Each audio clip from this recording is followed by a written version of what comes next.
All right. So I don't know. I've been trying to do the live to where I can make it nice and fancy, but for some reason it's not. It wasn't going through. But anyways, man, the last time I did a live, probably a few years ago. So welcome to the live, guys. Come on up on board, share the live, and then we can kind of go from there. I'm probably gonna be here for a little bit. Welcome. Hello, Pauline. Pauline Harper. Miss Harper. Are you from Harper, Maryland Harper? Pauline, welcome. Hello guys. Share the live if you care to do so. And then yeah, I just gonna go over a lot of things today. So coming up with your question. Mostly she said nope. Number one fan. I like that. Appreciate you being here, Pauline. Let me see what I can do here. Let me go back and let's see. Uh, pin. I'm gonna pin your message, Pauline. So your message is gonna stay on top of of of what we have. But anyways, let's see. Cookie Cutter. Hey there. Are they using mobile homes there? Prefab. Good question. So yeah, we want to jump right into it, guys. So today we'll be talking about a lot of construction. We'll be talking about building in Liberia. Ask me a question, estimates. I got a lot of emails. Of course, the past few days and well, forever. But recently, of course, I decided to go live and answer a lot of you guys' questions. And in regards to construction in Liberia, when it comes to materials, places, where to build, what not to do, what's needed, what's necessary.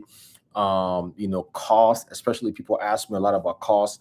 I'll be talking about that today on here as well. So if you have question about cost, you can ask me. I'll give you general information in regards to that, with as much as I can get from you as far as details, and then I can kind of provide that because that's the number one thing with people, right? You want to do something, you don't know how much it's going to cost you or what to do or where to just to start from somewhere. A lot of you guys are building for the first time, so let's talk about that. So we're talking about construction and business. Those are the two things I usually like to talk about when I'm on live. So good to see you guys all here. Pauline, I got Prince P Tarley, right? Salute. What's good?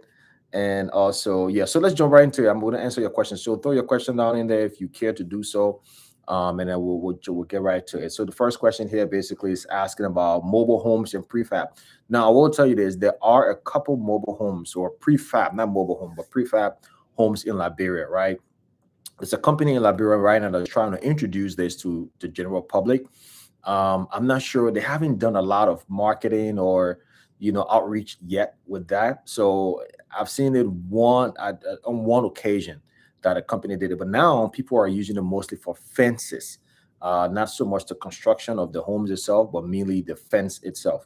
So that's what is going on right now, as far as that. So yeah, so not for construction mainly, but just for fence. So prefab is also a great idea. It save on time, it save costs as well, especially when it comes to construction. But the artisans, or at least the experts for these prefabs, are not many in Liberia. So that's a great business opportunity too. So now you can get it out to the public and be able to showcase and explain it and be able to model it. I think people will be open to it because it saves a lot of time. You can build a three two-bedroom house in a matter of probably like 2 months or so, as compared to 7 8 months, especially for those of you who are trying to build and get to Liberia in a less amount of time.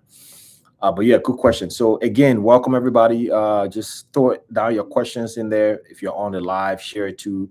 If you have any question when it comes to construction and business, and pretty much anything else too, I'm open to that. I haven't been on live for a while. It's probably been a minute now. So yeah, let's talk about that.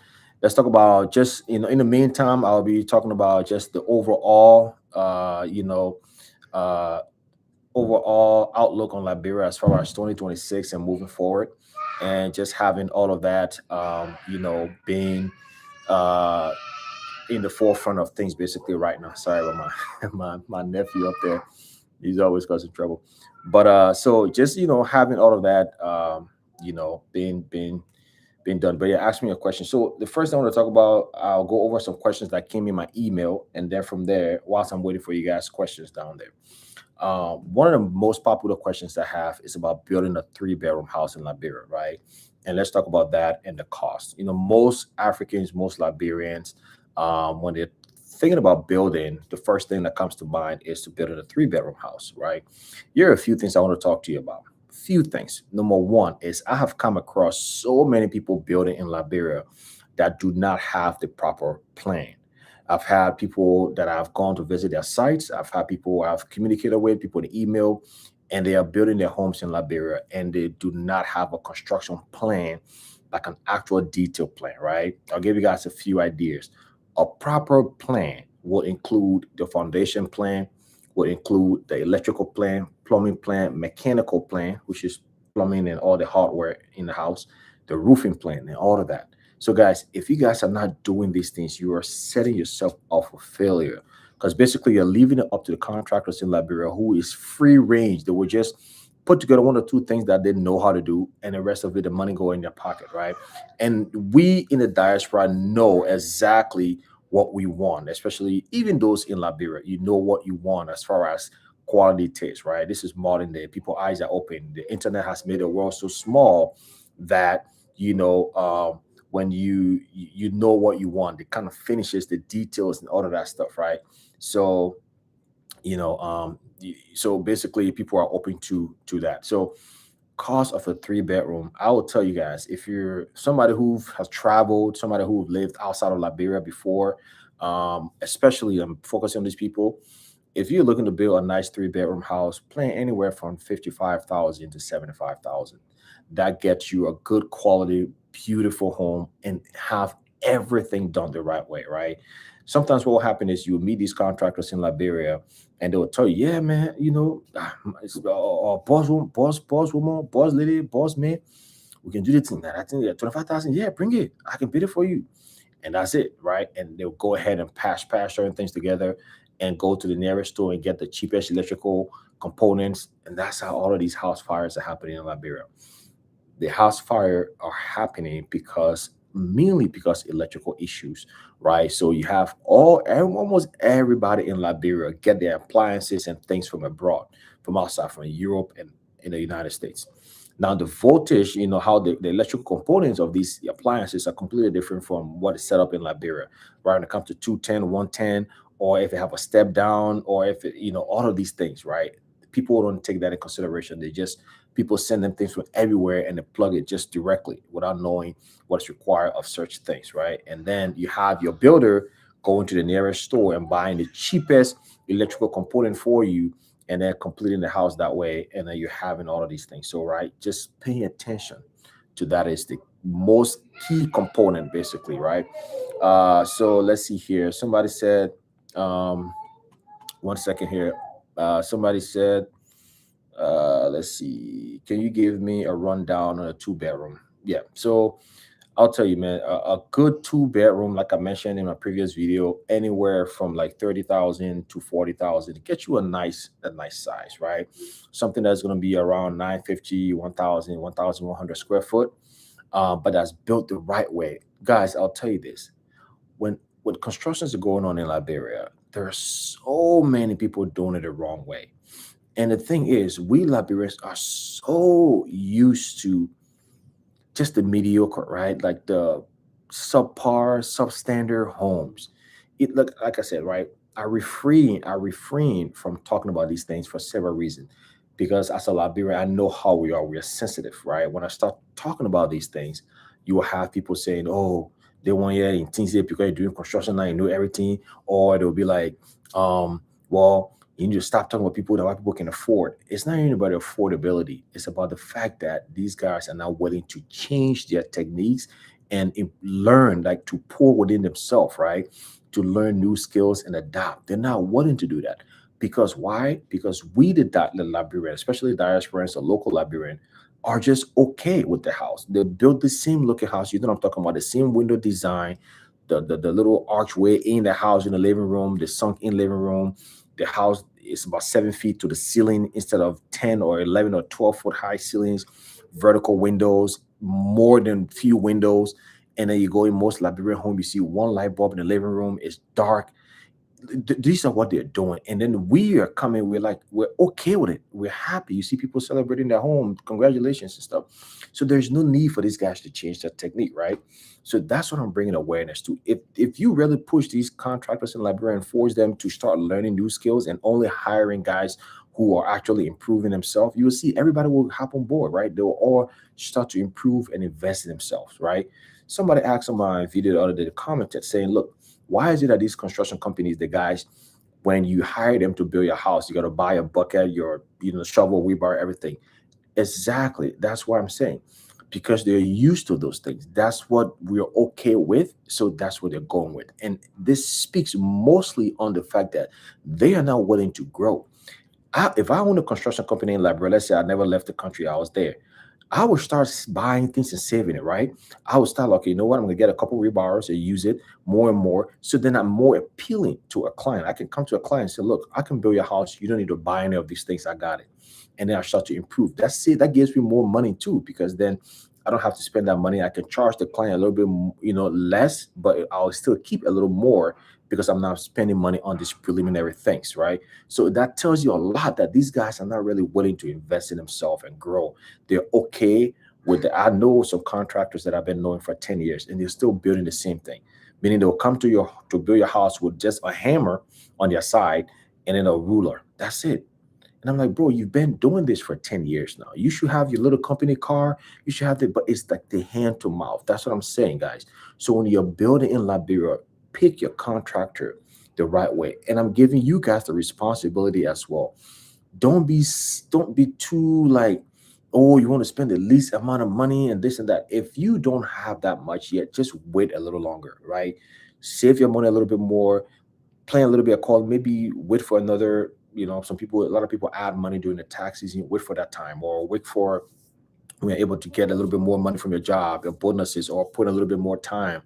Just put it together and just take your own time, right? Because people will just say, oh, I know someone that I can build. And then they say, oh, yeah, build me a 3 bedroom. And then they give you an amount. So many people are building in Liberia with no house plan. They don't have a full working drawing. They don't have a rendering. They having they don't have input on the styling or nothing. And they come down to Liberia and then see that their home, they don't really like it, right? And I'm redoing all of these homes. Let me go in the comment section here real quick.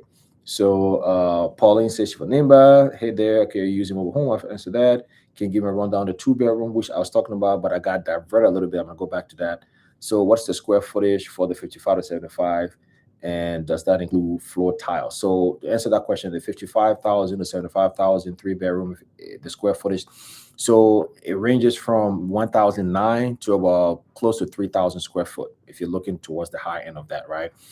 And this includes a turnkey, meaning like it's fully completed and finished. The only thing you're doing now is bringing in a couple of appliances and your clothes and furniture, of course, right? Bringing your bed and living room couch and stuff like that, and a microwave and refrigerator. Other than that, the stove, the kitchen setup, everything is fully done. Damn, I wonder if I can share my screen here. 1 second. Oh, I can actually share screen. Okay, so I'll figure out a way to share my screen here. 1 second, and then show you some of the work that, for instance, we have done. It's in my other video, by the way. Let me go here. Okay, I'm gonna go back here, and I'll show you the house we're building right now on Marshall Road. Oh, I didn't mean to open it in Adobe. I'll show you the house we're building in Marshall Road right now. 3 bedroom. Okay, let's go back here. Let's share screen. Nope, close this out. Share screen. Google will record computer screen and audio. Okay, grant. Okay, I don't want to spend much of my time trying to figure out this thing out. All right, I'm just gonna let's just forget about this for now.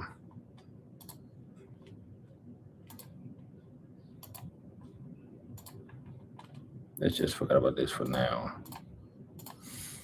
All right. Anyways, I'll figure this out later on. Sorry. I was going to show you guys some of the homes we're building, 3 bedrooms and stuff like that. So to answer that question, yeah, that includes the tiles and everything like that for that amount. If you're building your 3 bedroom right now for around 30,000 and stuff, just expect that it's not going to be the way you expect it to be. Or some of you, it's not so much about the amount. Some of you guys are actually sending a lot of money, but it's not being used the proper way. I'll tell you guys, look, even right as I own a construction company in Liberia here, right? I'm on top of everything. I have project managers, I have somebody doing inventory check, I have a whole team. Still, people still get away with certain things. So just imagine if you were like all the way in the diaspora, you're sending money. So a lot of you, it's not so much about you being cheap or you don't want to spend the money and everything. It's about the fact that you're sending all of this money. You have no roadmap as to what's going on. They just call you and tell you, boss man, boss lady, okay, they won't finish, we need to win. I'll give you the example, right? When we're doing our construction, I do not start construction without giving a roadmap. What a roadmap is, it's a document that you get that shows every step, what amount is associated with each step, how long that step is going to be, when the next payment will be done, and everything. And with us, we have a portal that you can log into and get to track and see every dollar that's being spent, what is being spent on, right? You get to see that. And then that's why I have an office manager who's keeping track and getting receipt of everything. So at any point during your construction, you can request and say, look, I see you guys are on foundation. Can I get all documents for that? And then we email you all the documents, adding all the way up to the penny of what you've sent and what has been spent on, right? So these are things that, look, I'm not saying because I own a construction company, so I'm the only one that you should come to and things like that. I'm saying even if you are building with somebody else, I want to give you guys tools to start asking these questions, ask these difficult questions, right? Because if your contractor, your builder in Liberia knows that you do not know these things and not asking the right question, they are the happiest. They are like, oh man, perfect. We got our eating spot. They will just be going. Like I said, even me who has been in construction, I know every single thing that's going on. Every now and then, some guys on my team will try to, you know what I mean, get one or two for inside me. Yeah. So you just gotta be. So that's the issue. And I understand a lot of you guys face a lot of these problems. Somebody calling me for construction. A lot of you guys face a lot of these issues because you don't even know where to start from. You don't know where to go. You just lost. You're sending money. They say, okay, they won't happen. They send you video. You don't even know what's going on, right? And that's why I made another video about returning. You leaving America or Europe or Asia, going to Liberia to run after your own project. It's a good thing in a way. But me, that I've been into construction for years now, I've completed a lot of homes and built a lot of homes. Even me, these guys can get me. Imagine you, who this is your first home you built, you never built before, and you're going to Liberia saying, oh, I'm going to go run after my project. These guys will eat your eyeball right in front of you. I'll tell you one trick. I've said it before. You know what to do, right? The contractors has a contact with all these vendors. You will come down to Liberia with your money in your hand. You say, I come around after my own project, right? Guess what? They'll be like, okay, cool. They'll tell you, boss lady, boss man, yeah, what you want to buy? You want to buy nails and this? Okay, yeah, they'll even encourage you to be like, let's go to Empire. That my guys over there will give you a discount. So you go there, these guys at this place, they'll already inflate the price, reduce it a little bit to you. They'll say, oh, because, yeah, oh, you see, I see you doing work with John. Okay, you know what? John, my man, he been coming here a lot to buy. John will be there, yeah, my man. So, you know what? This thing is $20. We'll get it for $19. Now, knowing that thing is $14. So now you pay $19. You buy everything, you go. The next day, John will come to that man and split the difference from 14 to 19. That difference is split up. So you're never going to know that, right? Secondly, they're making blocks out of your cement blocks out of your bag. Most of you like again, you're just a buyer. You just want to build your house. You don't know how many bags need to come out of one cement. You don't know the ratio of sand to cement, where they're going to buy a certain amount, and then later on, either if they don't steal it, it's wasted. Your cement and bag get hard and everything. You're losing money. It's just cumbersome. It's like overwhelming, right? And I get these all the time. People bring the stories all the time. I hear all the time and things like that, right? So let me make sure I love to talk. If you guys are there, I talk a lot. I got my YouTube channel. I be talking for hours with non-stop. People be like, hey, you can. But anyways, let me answer this question quick from Pauline about a 2 bedroom. A good 2 bedroom, 30 to 40,000, fully completed. Get you a nice 950 square foot, 1,000 square foot. Don't build something too massive. Because when the thing is big, to make it look good, you have to spend money. Do you guys know that when you finish building your home, the finishing of your home costs more money than the building the home itself? You know that, right? You can take this, let's say for example, this $40,000 two bedroom I'm talking about. It'll cost about 17, 18,000 to build the whole house. It's the finishes, right? The material used for your plumbing, the material used for electrical work, how the roofing is done, if it's done the right way, if they put a roofing sheet before the roofing material itself, right? If they do the nail sealer to prevent rain, if they do the skirting on the roof, all of these things, that is what brings the money. The level of tile, the quality of the tile, the person doing your tile. If it's just somebody in the area that they'll charge you a few dollars, or if it's an expert that's going to charge you a good amount of money to do it. Who does your plumbing, right? Is your plumbing done the right way, right? Is your plumbing done the right way? You can go. You're not showing everything. Thing. One second. All right. Somebody moving. But anyways, so the plumbing, who does the plumbing, right? If was it done the right way and things like that. That's what happened. I've visited people's construction site and their plumbing is backed up. How they build the septic system, there's no backlog and everything. And it's the finishes that really cost the money. It's the finishes that when you walk into a home, you're like, wow, this is a nice place. It's not the structure. The design itself is, it's just about a mindset shift. You can build a different design. I'll give you an example, right? You see these car companies nowadays. Look, you see Hyundai, Honda, Toyota, all that stuff. Do you see how their cars look? The cars look so premium, right? Because of it's just a simple design. You can take the same amount of money you're spending right now to build that house that look like the real Liberia house and build something that look modern. It's the technique that's being used and the fact that your builder has invested in himself to learn new technique and build something different. But the cost is going to be the same.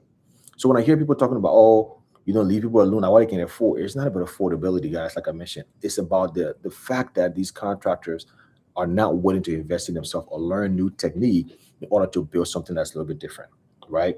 So, yeah, that's what about that. Let me go back to the comments here and answer questions. So, okay, so I talk about a two-bedroom, run down a three-bedroom, 2,000 square foot instead.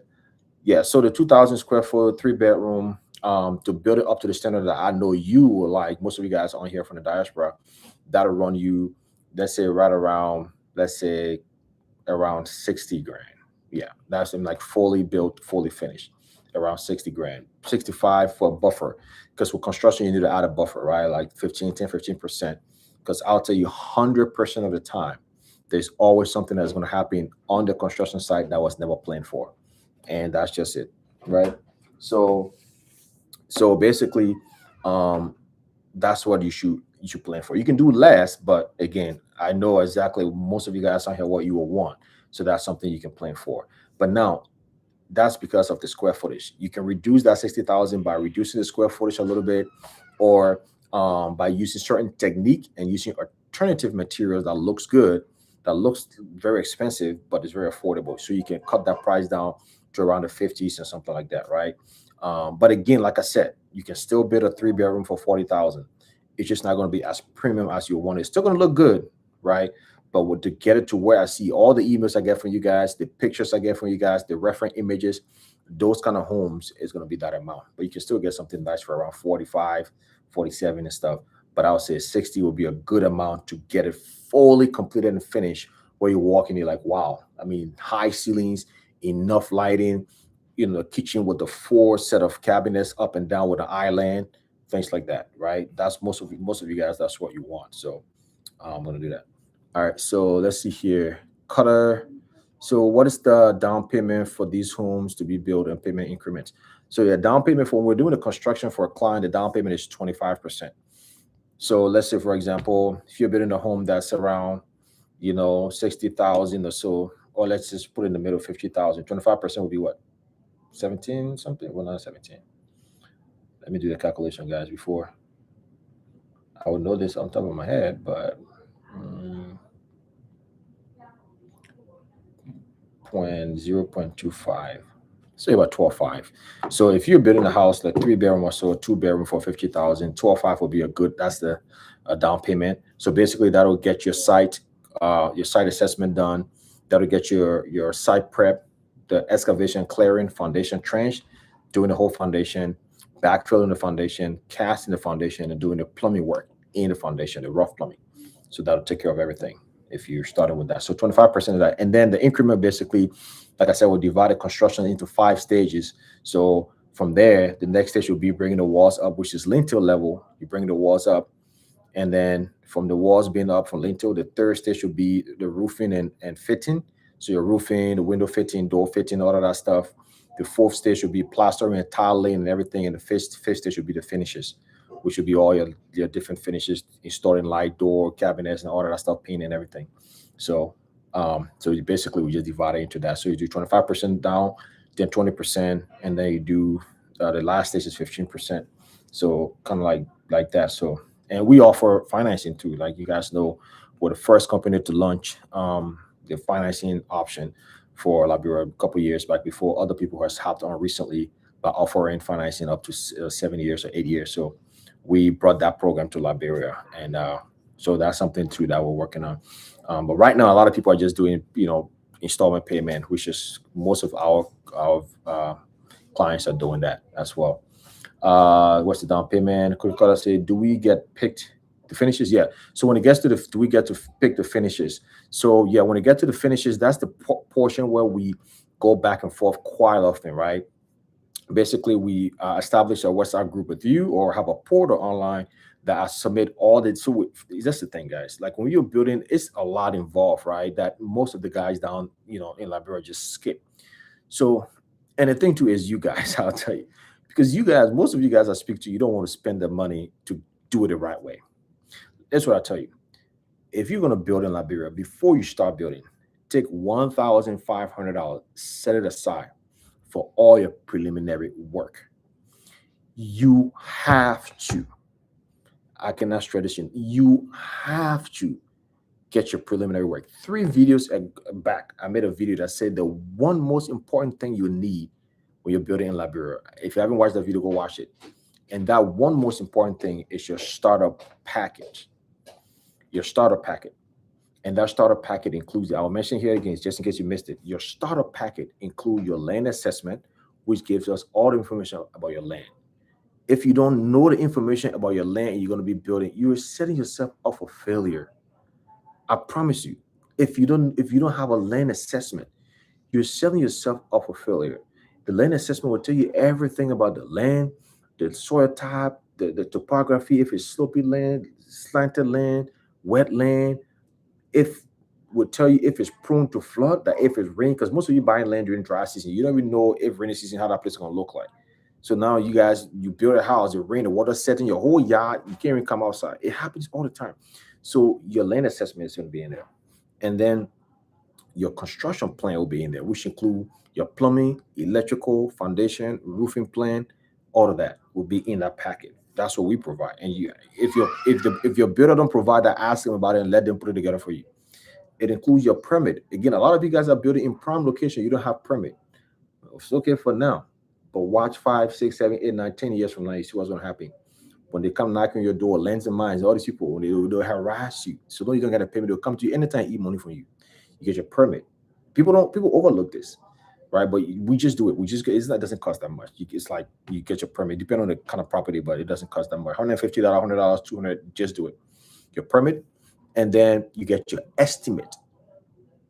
In the same packet, your estimate, and it's a full breakdown estimate that has. Oh man, when I come on live next time, I want to share my screen, so I'll prep better. So when I'm talking this thing, I'll be showing you on live. I didn't know you can share screen on here. Your estimate that gives you a full breakdown of every single thing that you need, guys. Oh my god, so many of you guys are building without these things. You find somebody that can build for you. The person say, "Oh yeah, it cost you 30,000, man." Then you start sending money. You and then it'll get to a point where you'll be like, "Oh, they need to run out of money or this." Like, you need to hold your estimate. Your estimate is going to be 2, 3 pages. It's very detailed. Every single nail and tape and ruler or whatever it is in the estimate that we provide. Full detail down to the penny with transportation and our charges, everything. When you have that in front of you, you can have a clear picture to say, okay, I know exactly what this is going to cost. I know. And then that's that, right? And then the last thing we have in there is called the roadmap. Now we take the estimate and took all the information I mentioned and put it in a roadmap with timeline. Anybody on this line who we're building for will tell you it gives you a timeline. Okay, step one, 1 to 2 months. By April 25th, step one will be done, which means by the 27th, the next payment is due. Can you imagine you're building a house? You already know exactly how long each will take, what's the next time the next payment will be, what I want going to cover. And then people tell you all the time. The other guy we're working for, he's a German guy. We're working for him. And he's so used to this process. He's like, look, Cephas, I don't even care. Just let me send the money for the next stage before that stage reached, because how he was very skeptical, guys. I swear. He started building before and somebody took 35,000 from me anyway. He was very skeptical. He's like, even that some of the preliminary things we do that we charge us for upfront before we start the work, he didn't even want to pay. Something just told me, say, just go ahead and do it for him, because I didn't even think he was going to do it. He was so skeptical because he didn't think that we'll be able to do the work, right? Or he's so used to a Liberian or this and this and this. So this guy is like, he's so used to the fact that every stage, we call it a milestone payment. Every milestone that reach, then he's got to inspect it and we provide the full detail spend down. So you see exactly every penny where it went to, and whatever it is that stage said was going to complete, he sees that it's completed. And then he just send the next money. He's comfortable. He just be sending the money, like sending the money, and we'll be completing it. We provide. He is so comfortable to the point where now he's bringing other people on the side to show his other German friends. We're going to start their construction, and we haven't even finished the house yet. He's taking us to the next place for us to start the next building, right? So again, it's about being transparent, and we all need it. You guys all need it. You need it. We need it, because I'm a consumer too. I've had people building my other house before I started my company. So we all need these things in order to really know what's going on, because you're not there. And like I said in my other video, if your plan is to be going to Liberia every time, every stage of the house, remember the video I just made about the hidden cost. You have to add all of that. You guys know going to Liberia is not a cheap thing. One trip in Liberia will cost you an average of $7,000 on average. Your round trip ticket. Most of you guys want to stay somewhere a little bit nicer. Even when you stay with your family, you gotta buy the electricity, more food, this, that, and something one thing that happen. You buy gas for the car. You gotta carry the family out somewhere. Your family will come from the interior with cassava and red oil. You gotta pay that way back. You know, the average trip to Liberia is 7,000. So if you're building a 3 billion, you're like, oh, man, I'm just gonna be going to be in my house. I can't save when I go back. Guess what? If you go there 3 times, you spend over $20,000 already to go to Liberia. But you guys don't think about that. That's part of your construction cost. Because if it wasn't for the construction, you most likely wouldn't have been going there that many times, right? So again, you just got to find the proper way and a proper medium. Find a construction company. You don't have to use me or my company. Use anybody else. But I'm giving you the tools to ask the right question and demand the right things from those guys so that you know exactly what's going on. Because I'll be honest with you, I can't probably do all the construction, right? Right now, we're reaching our peak where we would not even be able to take anybody else until we finish certain construction, because I don't want to be delaying people thing here and then people are running here and there. It's going to be too crazy. All right, let me go back to to the uh, the comments. Okay, rundown. So what's the down payment? Okay, answer that. Do we pick the finishes? Yes. Could they have my home will be in Marshall too? Okay, yeah. So most of our constructions are in Marshall. Dan Rose said, "Greeting everyone. I need to find out how many blocks can you get out of a bag of cement." Dent roll, so on average, so basically it's about, it depends. If you're doing foundation, about 20 to 25 blocks out of one bag of cement, because then you're doing your bigger 8-inch block, really solid, thick. Your foundation needs that. If you're bringing the walls up, shredding walls, you can use a 6-inch block. So you can try to get about up to 30 bags of blocks from one thing. Some people, when you buy blocks from the block factory, these guys are getting 35, sometimes 40 blocks out of one bag. So you already know that strength of that block. You already know. Compared, imagine 20 blocks out of one bag compared to 40 blocks out of one bag. So to answer your question, foundation all the way to foundation slab, 20 blocks to 25 blocks out of one bag. The rest of the house, you can do about 30 blocks out of one bag of cement. So please help share the live, guys. Thank you, Pauline. Appreciate it. So what about 75,000? I think I touched on that a little bit. That 75,000 3 bedroom will get you a really top-notch houses, ones that you guys see on Instagram in Ghana, Nigeria, and things like that. It will get you something similar to that. Now, here's one thing I want to tell you guys, right? Most people think because it's Liberia, so things should be cheap. Things are really not actually cheap. You can go cheap, like I mentioned. You can do cheap, but you get a cheap finish. And within a year or two, you're going to be rebuilding that whole house. But here's the thing about Liberia. Most of the stuff in Liberia are not being manufactured. A few things, right? Cementco is there, and the Seti brother is doing some steel rod and things like that. But the kind of steel rod that will be needed, and other than those two things, everything has to, especially when it comes to quality wood and stuff, it has to be brought in. So these people who are bringing it in are adding cost on it. And then you think about the guys who can do really good work. They're not sitting around looking for work. They're already booked up. So in order to get them to stay on your job, so you got to pay them a good amount because they have options, right? So things are not as cheap. If, like for instance, other countries that have so many qualified builders, now it's competition at that point. And Liberia is really not. You can call one person 700 times and man, he ain't got time for you if you ain't calling the right amount. Because guess what? He has somebody else that's willing to pay more because his skill is needed. So things aren't as cheap as people would like to think it is in Liberia. That's why I see people online all the time. Oh, when and, you post something like, oh, but 3 billion, man, I can get it for 15,000, man, I can do it for 20,000. All right, you can. Like I said in my previous video, if you watch it, I said you can build anything for any amount in Liberia. You can build a 3 billion for 10,000 if you want. Right now, I can do it for you. But just know that by December, not even December, by July, you'll be repairing everything in the house. Everything will be falling apart.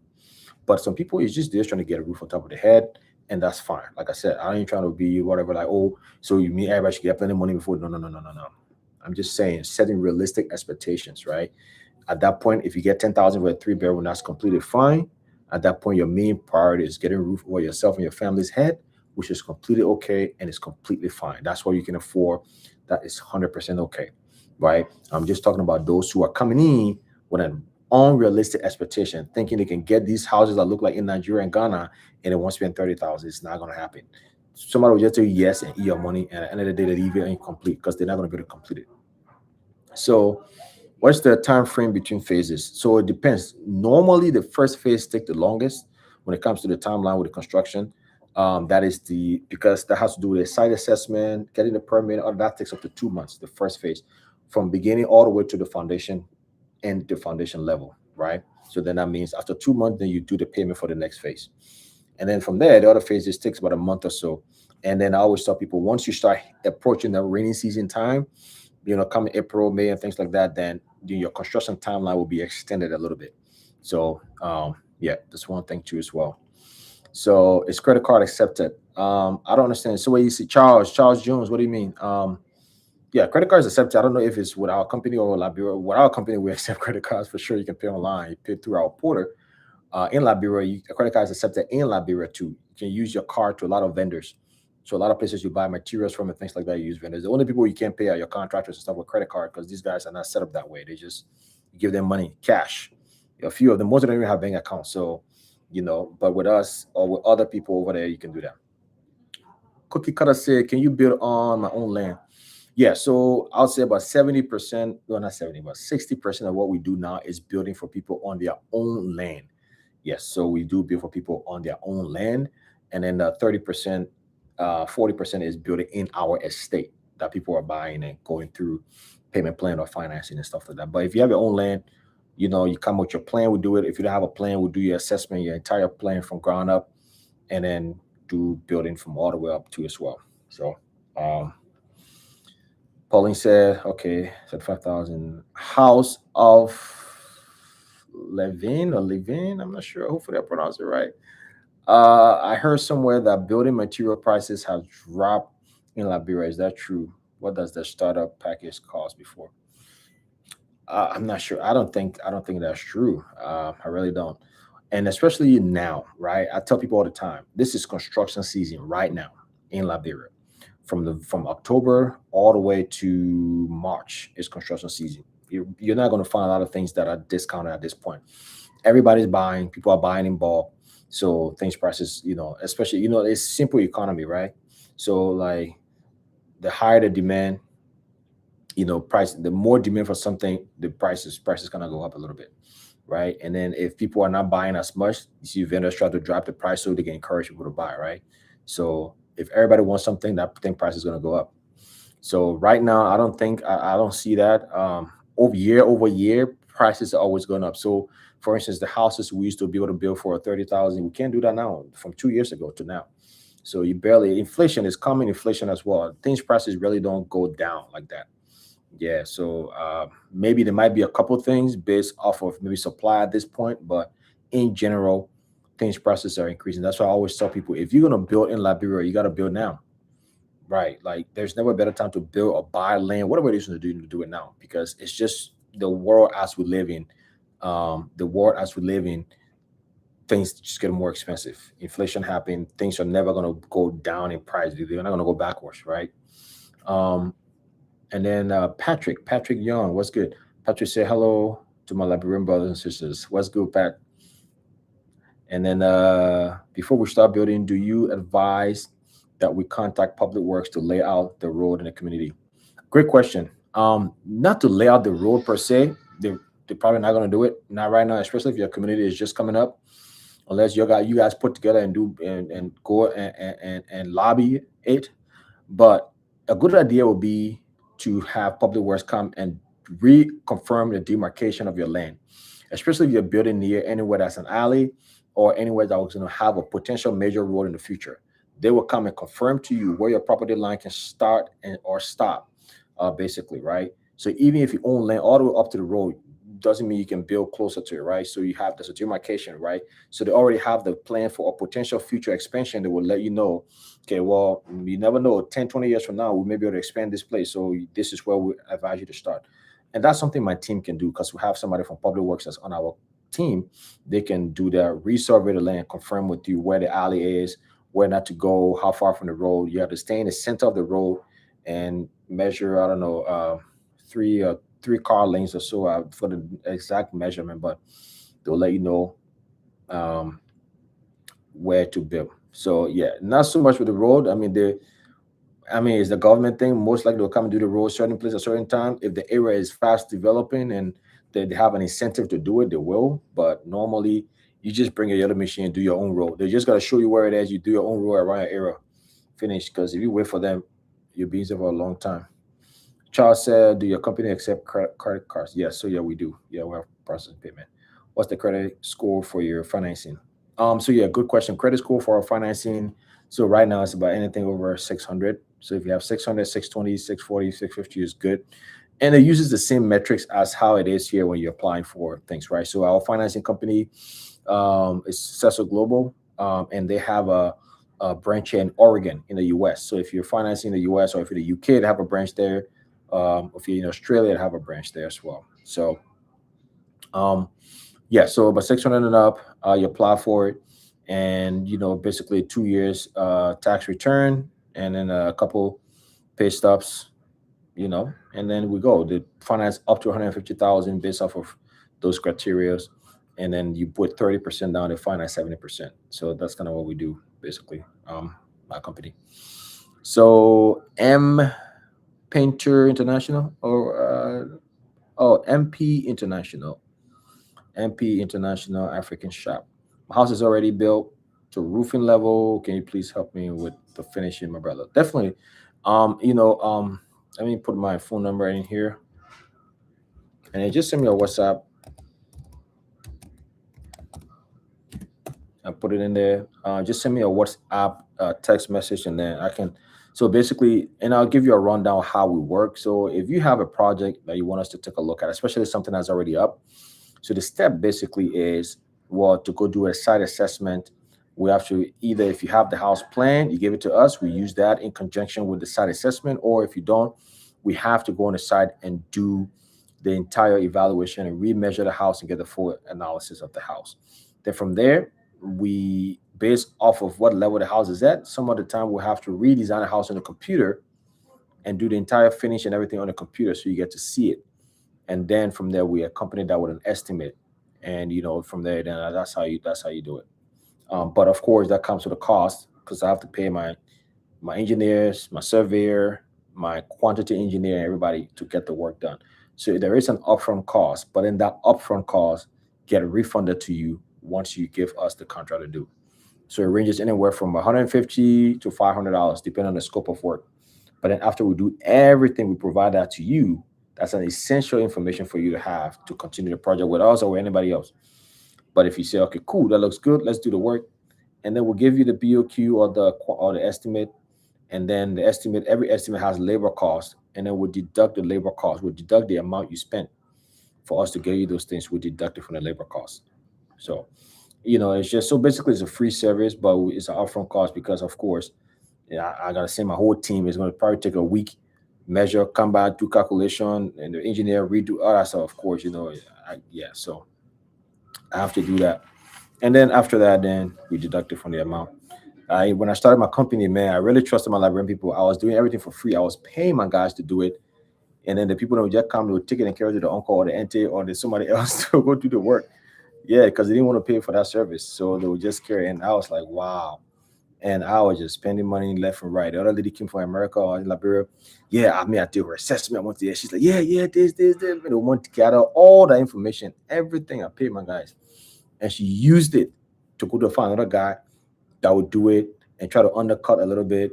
And then didn't pay for my service and took it to the guy and use it as a leverage because she already has all the information she needed to know. I'm like, wow.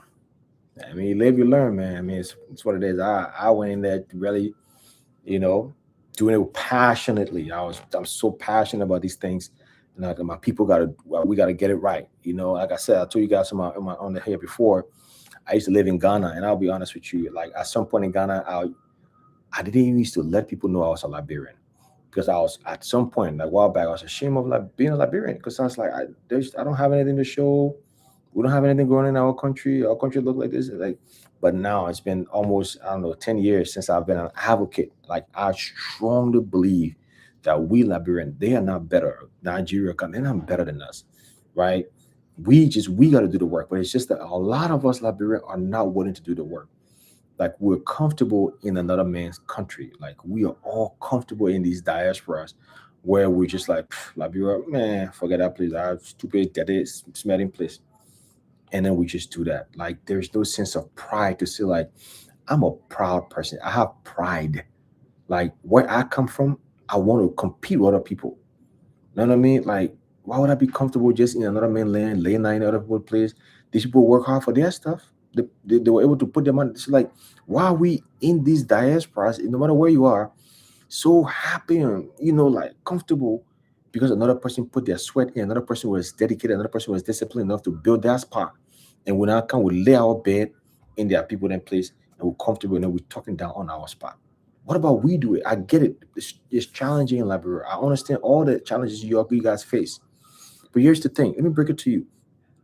Why is it that all these challenges are happening, but the Chinese, the Lebanese, the Nigerians, have you guys been to Liberia recently?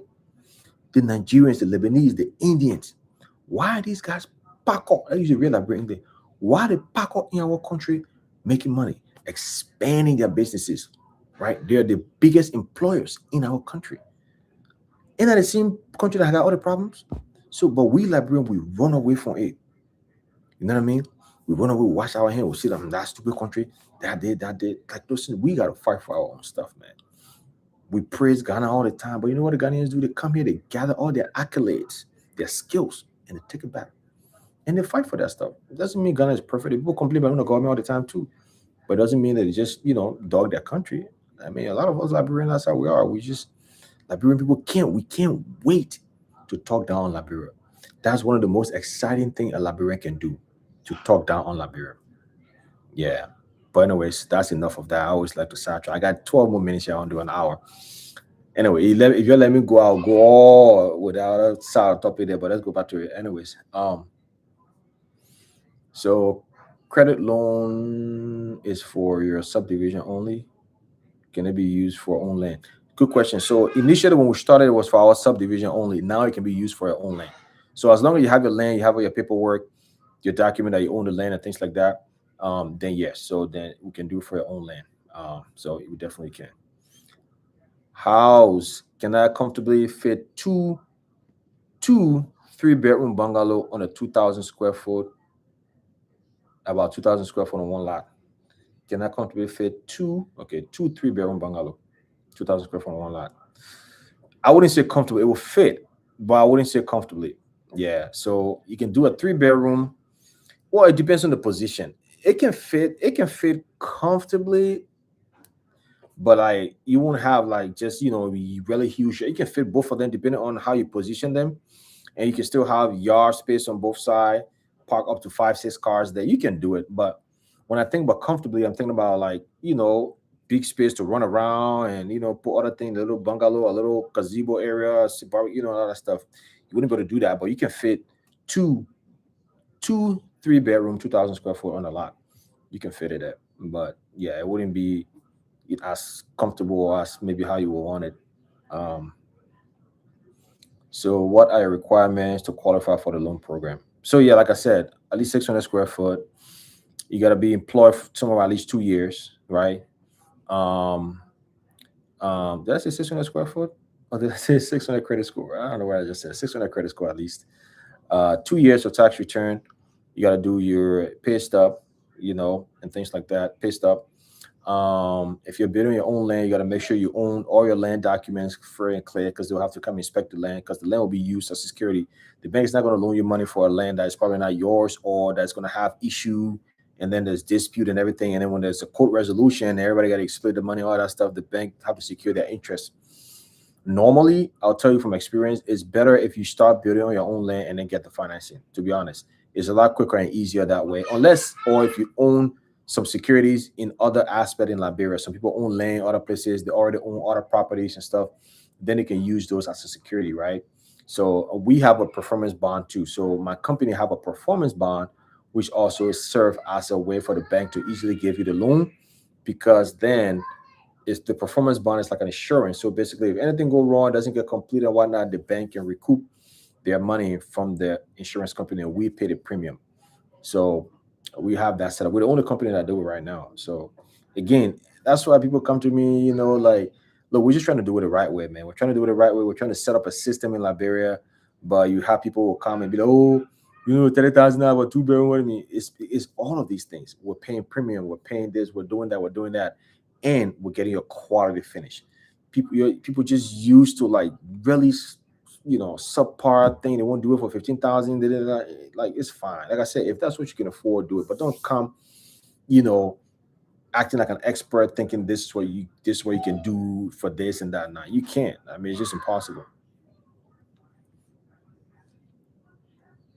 So okay, thank you so much, brother. I appreciate it. All right, yeah. So any other question, guys? Let's talk about businesses too. If you have any questions, what about retirement income? Here's what I'll tell you. All right, I have to double check on that. The last time when we launched the program, retirement income wasn't it wasn't part of the prerequisites as far as what is acceptable. Oh no, never mind. It was either military benefit. I'll get back on you on that. I have to get back to you on that. Initially, when we launched it, but I would say about 30% of our clients had retirement income, and then I think they put another measure in place if you have only retirement income. But I'll get back to you on that for sure, to make sure. But we did a lot of changes with the program because when we started, of course, this is the first time ever in Liberia. Um, yeah, this is the first time ever in Liberia that we're having the diaspora mortgage program. So when I went to Ghana, I met with these guys. It took me like over a year for me to like get them to come to Liberia. Went through all kind of, I mean, we went through a lot, 2 years worth of things, and then we launched it finally. And when we launched it was the first time. So we launched going in blind, and then we're just adjusting it as we go along. Um, yeah. Does Liberia have equity on homes? So in some sense, right? Liberia do have equity on home in some sense because the banks they have their own department that does these assessment and things like that on your property, right? So if you build in an upcoming neighborhood and the neighborhood is not developed, the thing is like the equity in your home in Liberia mostly come from the land. It doesn't really come from the structure itself because when you build a structure is new, is more valuable, but then people live in it, it gets deteriorated a little bit and things like that. Um, so of course it's not going to be as valuable as before, like as compared to US, with the market prices and all that stuff. Liberia don't have like a housing market like that. The only thing is the equity in your home comes mainly from your land, because land prices increases pretty much every year in Liberia. So the house, the land your house sits on is going to increase in value and things like that, which increase the overall value of the property. But that's mainly only for borrowing purposes from the bank, but not in a way where the value increases and then you take out the equity based off of the evaluation that's done, and then you can, or when you're reselling the home, now it's valued more because of the equity. And no, no, no, that stuff, no, it doesn't exist like that in Liberia. The only thing is, you build your houses anew, the area get developed, the land price increase, and then if you want a loan, now when they do the evaluation, they can tell you, okay, this is what this is worth based on the area and things like that. So that's the only thing, but not in the traditional sense as how land prices increase in equity here in America or in the diaspora or Europe or wherever it is.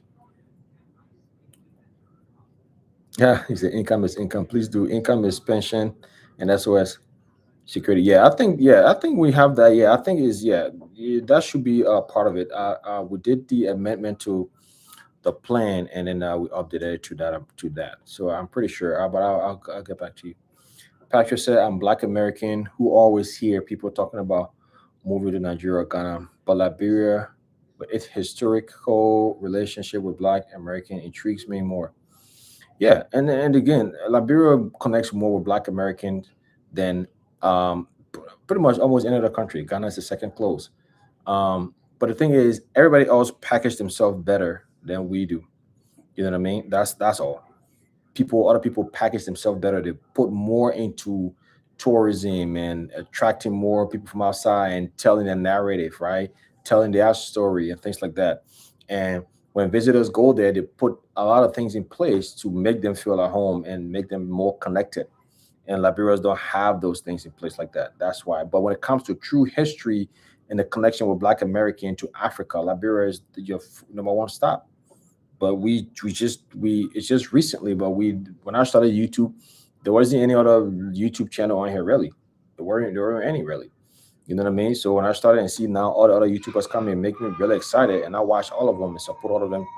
You know what I mean? So we gotta tell our own story now, in a sense where people can feel more connected. Everybody else do. They tell their story really well and put things in place that really incentivize people coming, or Black American feeling more connected to Africa than Liberia does. Excuse my ignorance, but what's the cost of land per acre in Liberia? Cost of land per acre, it really depends. Normally the land is sold per lot, but it depends on the area, man. I'll tell you, like right now, on an average cost per acre on the low mid tier side will be about $4,000. Um, if you're in Marshall area, popular areas, that might cost you from 7,000 or so, 7.5. If you go not way out, but if you go in the outsketch a little bit, an acre might cost you about 1,005 or even $1,000. It just depends on the area. Does Liberia have building code? Something set in place to regulate construction in Liberia. If not, how can we implement it? Liberia has a building code. Liberia has a building code, zoning code, and everything, but nobody's enforcing it really. I mean, every now and then they'll come pass around and da da da da and say, "Oh, you want an alley? Oh, yeah, they get you get small money to leave on it. That's it." But Liberia do have a building code. They have zoning code. They have everything. It's just the implementation of those codes that's not being done. That's what I was saying. Like Liberia just need a new city, a new city in an area that is just zoned out. Everybody submit your plan to lands in mind. It gets approved just like it's done here before you start building. They'll tell you what location your house can face, what you can do there, what you cannot do, what kind of thing can be in certain area, where the commercial area, the commercial hubs, the business area, and all that stuff, the residential area, what cannot be here. You cannot put a club here. You cannot do that kind of business here. Everything. If this zone it that way, like a real zoning, that's the only way. But now to take Monrovia as it is and see you trying to restructure it is really not. But you know, um, yeah, Liberia do have a zoning and code and things like that, but it's not being implemented. Do you offer land ownership through your investment program, or is it just the house?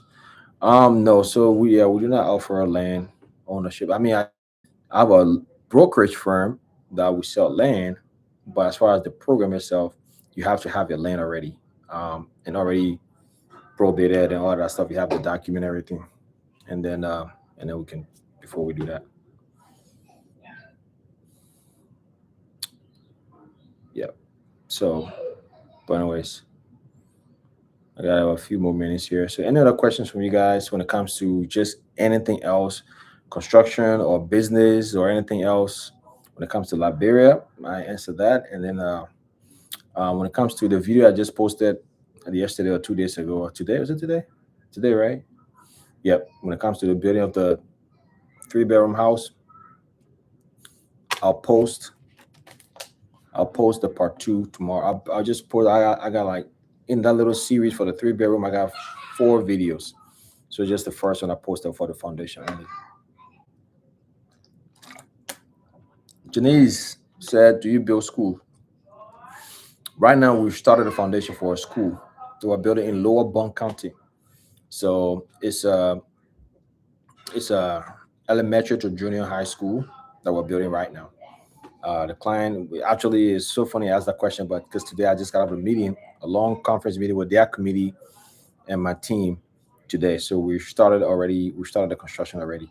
He's building in phases, though. His projection is 3 years, so it's not like a quick thing. It's a longer process, but we're taking the next 6 months to do the whole zoning, the layout, and then start the foundation. But yeah, we do that. Build stores, pretty much anything.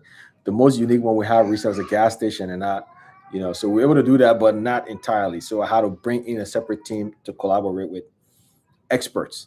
Yeah, because I ain't gonna lie to nobody. I'm like the structure wise and designing the wise, but when it comes to housing the petroleum, safety measure, all that stuff, I brought in another company to tag along with us to guide us. So that's the most unique thing we're building right now is a gas station. But yeah, schools, businesses, houses, and stuff like that. We do that.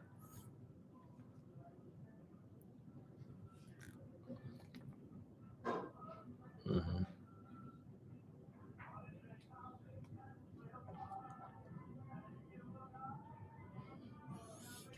Cookie cutter, how can we discuss partnership? See, I started a um, kind of like a partnership business investment group last year. That group has since launched a couple businesses that's doing well. And also this year we're looking for 2 more partners in a couple businesses idea that I have. And if you're on this live and you've emailed me about that and I haven't responded yet, I will. There were a few things I created a separate committee to take this on, and we kind of been filling in back and forth a little bit. So it's a little bit of delay there. So I apologize. But yes, so I have a few other businesses that are very lucrative, um, that I was looking for 2 more investors or partners, I should say, on that we can all go in on and do it. So yeah, just shoot me an email or text. I put my phone number on there. My phone number is in the chat. Just shoot me a WhatsApp message and do that. Yeah, so I'll be here for maybe a couple more minutes, guys. Um, hmm. A time frame complete a single family home 3 bedroom. It depends. Well, first thing is the funds available, because the funds determine a lot. Because we'll start building, the client will probably not have money for the next 3 months, and then send the money, and then we build, and then I will complete that stage. It takes 4 months to send money. But if the funds is available, if we start February 1st, February, March, April, May, June, July, by anywhere from June to August, it'll be completed. And the reason is because I'm calculating rainy season in there. But if the funds are available fully, it normally would take around 4 to 5 months to fully complete nonstop bidding. Because certain things you have to do, it has to cure and things like that as well. So,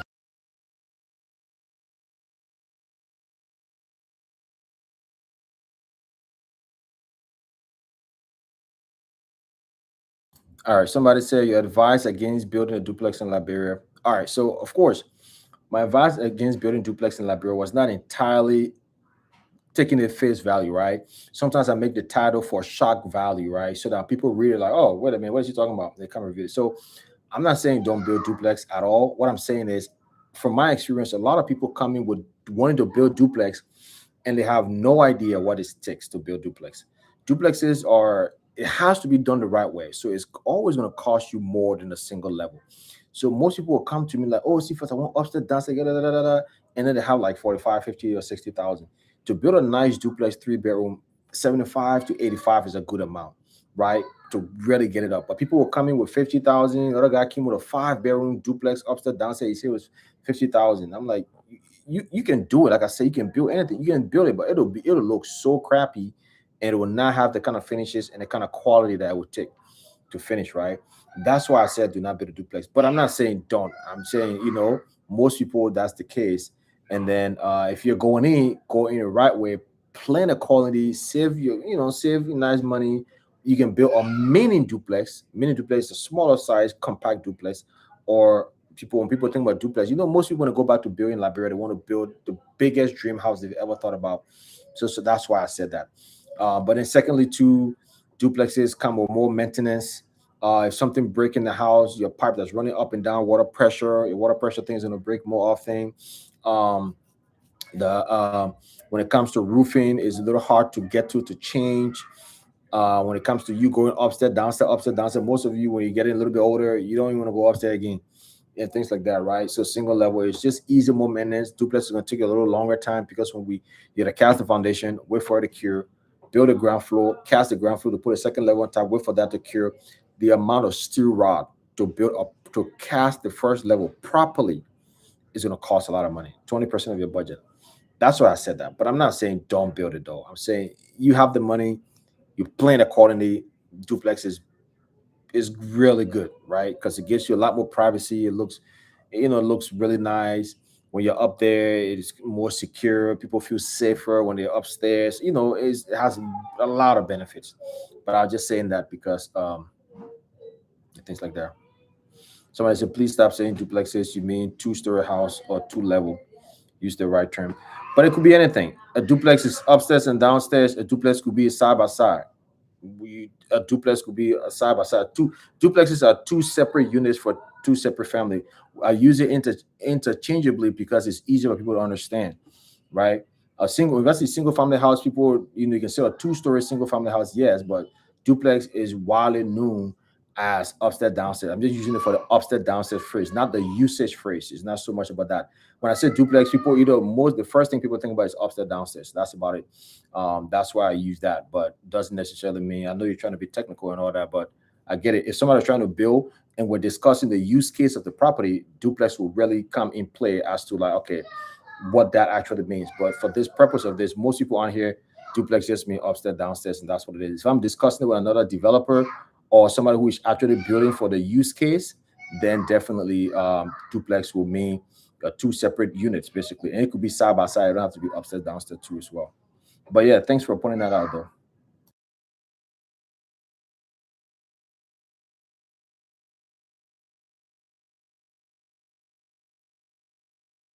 Cost to build a gas station, yeah, it really depends though. But it depends if how elaborate you want it. This guy want to build it with a mini mart in the back.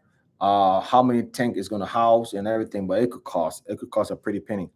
Good investment though. It makes a lot of money. It makes a lot of money. And when it comes to transportation and things like that, it makes a lot of money. Yeah, I'm gonna put my email down here.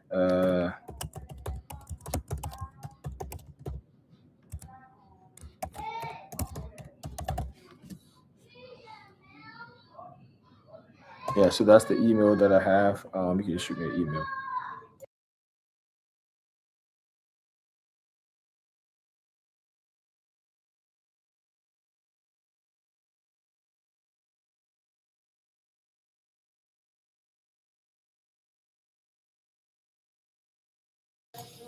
Yeah, so yeah, but that's what it is. So yeah, any other question, guys? When it comes to everything, I'll tell you guys. I always say this, man. If you're building in Liberia, your most important part of your construction is your foundation. Don't skip too much.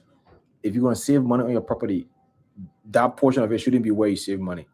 The foundation, one of the most crucial part. That's what make or break almost any house, and especially houses in Liberia. And I made a video about this before. I'll make another video about this. I'm gonna be keep making video about how to properly build a foundation in Liberia. And the reason I'm saying this is because I've visited and inspected and seen and witnessed people build foundation in Liberia, and they're almost all of them are doing it the wrong way. They're all doing it the wrong way because they're pocketing most of the money, or secondly, you guys probably don't want to spend the appropriate amount to build a good foundation. You know what I mean? So again, these things all about planning, right? Somebody said, "Can you build on beach raise the one story on post?" Not sure if the correct term.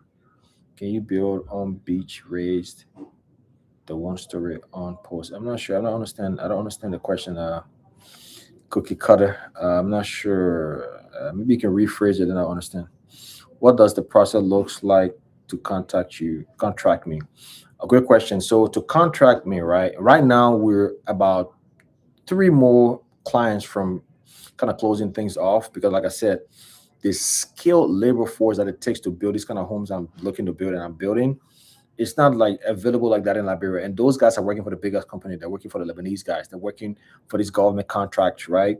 So the general labor force, Liberia general labor is in abundance, right? Any community you get like 1,000 youth who are not employed. So you can get the general labor, but the very skilled artisans, to the point where I had to bring, I don't mention this, I had to bring people from Nigeria in the past month, a new crew coming from Nigeria again. And I got people from Guinea and Ghana. And most of my staff from Nigeria, Liberia. These guys are graduates from engineering, architectural graduates. They've been in the field 10 plus years. Some of them work on the biggest places like Royal Hotel, the Ministerial Complex, places like that. But they're not a lot of them. They're few. So I can't take too many projects and then now people looking at me funny like, oh, and since that happened, start hearing stories now. Oh, that one you give me a project. No, I don't want that. I'm so terrified of that because those will go quick. We all know that. Like I can be doing all the good thing in the world. People, well, one or two people will say it, but as soon things go south, you guys all know when it comes to the internet and Facebook drama and this, you will know your name is gone. Like people will be so excited sharing that. It'll be more interesting to share that kind of news than me even doing good things. I launched the first diaspora mortgage program in Liberia, right? People were to get mortgages. We launched, we were the first people to even started this whole estate thing, right? Other than Millennium now. And we like just so many other things I'm doing, like education on here and doing seminars in the States here, educating people, all that stuff. You don't hear, boy, oh, but there's something gonna happen, somebody gonna give me money to do that thing, and this didn't happen. You will see what happened. You guys will hear about it. So I'm terrified of that, right? So to contract me, basically, either via email or phone, and then the first thing we do is talk about your project. So you provide to me what you have. If you don't have anything, we generate it. The first thing I do is start to send you some documents and things that to get your design language to understand what you're looking for, right? And then the next thing is to see the location you're trying to build. We have to assess the land and see what the land looks like, what kind of soil type, what kind of this and that, topography, all that stuff. We do that. We'll get you an estimate, we'll get you everything. And then from there, we sign a contract and then you do your 25%. And then we start your construction for you.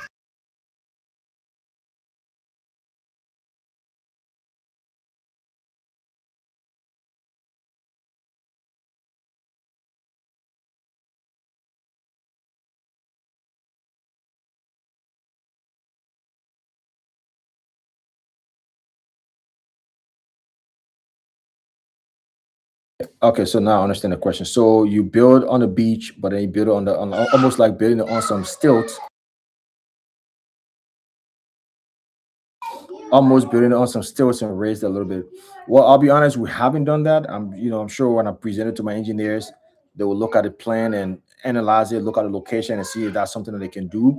We haven't built anything like that yet. But my guys are capable of, and if we're able to do it, we assess everything. If we can do it, we'll let you know. If we cannot do it, we have other companies that we can contract and like kind of partner with a subcontract with basically to do. So yeah, we just have to take a look at the scope of the work.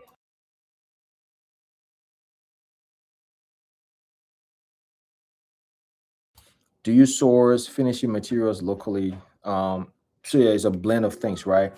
We have a working partner right now. His name is Matthew, and he brings he's I just partnered with him recently as well. He's bringing finishing material from outside. So he's a Liberian owned business too, right? So we're going to partner with that. Currently, I have guys that bring materials from Turkey as well. Some are locally made. One of the biggest is IF. I don't know if you guys have heard about it. Most likely you do. And they bring the material from outside the country, these prefabricated or laminated or countertops and marble and all of that stuff to come and install it for you, including roofing and everything. So, like I mentioned earlier, right, Liberia don't produce these things. So almost everything that you put in your house is going to be brought in from outside. You know, and your regular carpentry work and things like that. These guys are doing it, but the materials and stuff still have to come from outside, right? So a lot of the finishes are going to be brought from outside. Like I said, if you're the person who's looking to build that little, you're trying to do your 2 bedroom or 3 bedroom for 15,000, then yeah, you can everything in there can be made in Liberia. The carpentry in the community, you can come and put your little cupboard, and things like that. But when it comes to finishes and stuff, yeah, we bring it from outside. What is your criteria for vetting which project you're going to work on? Shoot, man, you asking a great question. Shit, Leela. So yeah, great question. So basically, the criteria is based off of the scope of the work, one, the location. Because if I have to spread my team, most of my team are in certain area, right? So based on the scope, if your project is maybe too far out, I may have to schedule down the line or subcontract it to one of my affiliates. Number one. Number two is looking at the project start time. Are you looking to start in the next 3 months? Typically, then I get you on the right away. If you're looking to start in the next 6 months, yeah, I can still do the project, but we're not going to be immediate, right? Or if I feel like within that 6 month time, I still wouldn't be available or whatnot, then I have my affiliates or I have partners, right, who also are a construction company that we all kind of go back and forth and referring back and forth to. So you'll still be in trusted hands, but the main thing, the criteria will be how soon you're looking to start, the availability of funds if you have funds to start. Because some people will contact me, will talk from now to December. They will not even put no deposit on to start their project. So, but they'll call and be talking about this thing, that one. Oh, how they want to do, they want to do, they want, and then like I'm like, okay, cool. Let's do a deposit so we can kick things. They'll be like, okay, yeah, I'll call you. And then so it depends if you have the funds available. Make sure you have, and this is not even just about me, guys. I'm please, if you're starting construction in Liberia, make sure you have at least 30-40% of what it's going to cost you already sitting. Because most people will start construction and then the rest of it, they put it on hopes. Like they'll just start with like the smaller, maybe 10% of the amount that they have, and they just start. And then they hope and pray, like, oh, God make a way. No, God wants you to plan. God wants you to save the money, plan, and then do it. But people just start it and they just go and make up. And then how you see all these unfinished building now, life happens. So you have the money that's set aside, maybe in an escrow account with us, and just put aside. And then your goal is easier than because before that 30% or 40% is finished, it would have been at least a few months that you'd have already recouped some more money to put in your project. So just don't start by having 5,000, just small money. Don't start. Just keep your money and save it, to be honest. You know what I mean? Because you're gonna get stuck, and you're gonna get to a point where before you get money, you're gonna do certain things. The ones you're not put down, the foundation I sit for so long, rain, sun, rain, shine, rain, shine. Now we gotta redo it again, and then now you just wasted that money, right? So, Leila said, and how many projects do you work on at a time? So yeah, we 7 to 10 based on the scope of the work. That I personally. Outside of that, then we supervise with our affiliates. So when we reach 11, 12, 13, it's still on our company name, but we have our affiliate partners working on it and we supervise it. We like oversee it. At that point, it's not fully in our care, but basically we're signing off and everything. So you're still getting basically our accountability. You're still, the contract is still with us and things like that, but then we have our affiliates working, we signing off on it. So if anything go wrong, whatever, you're suing it's our company, you're not, you know what I mean? So that's kind of how we work it.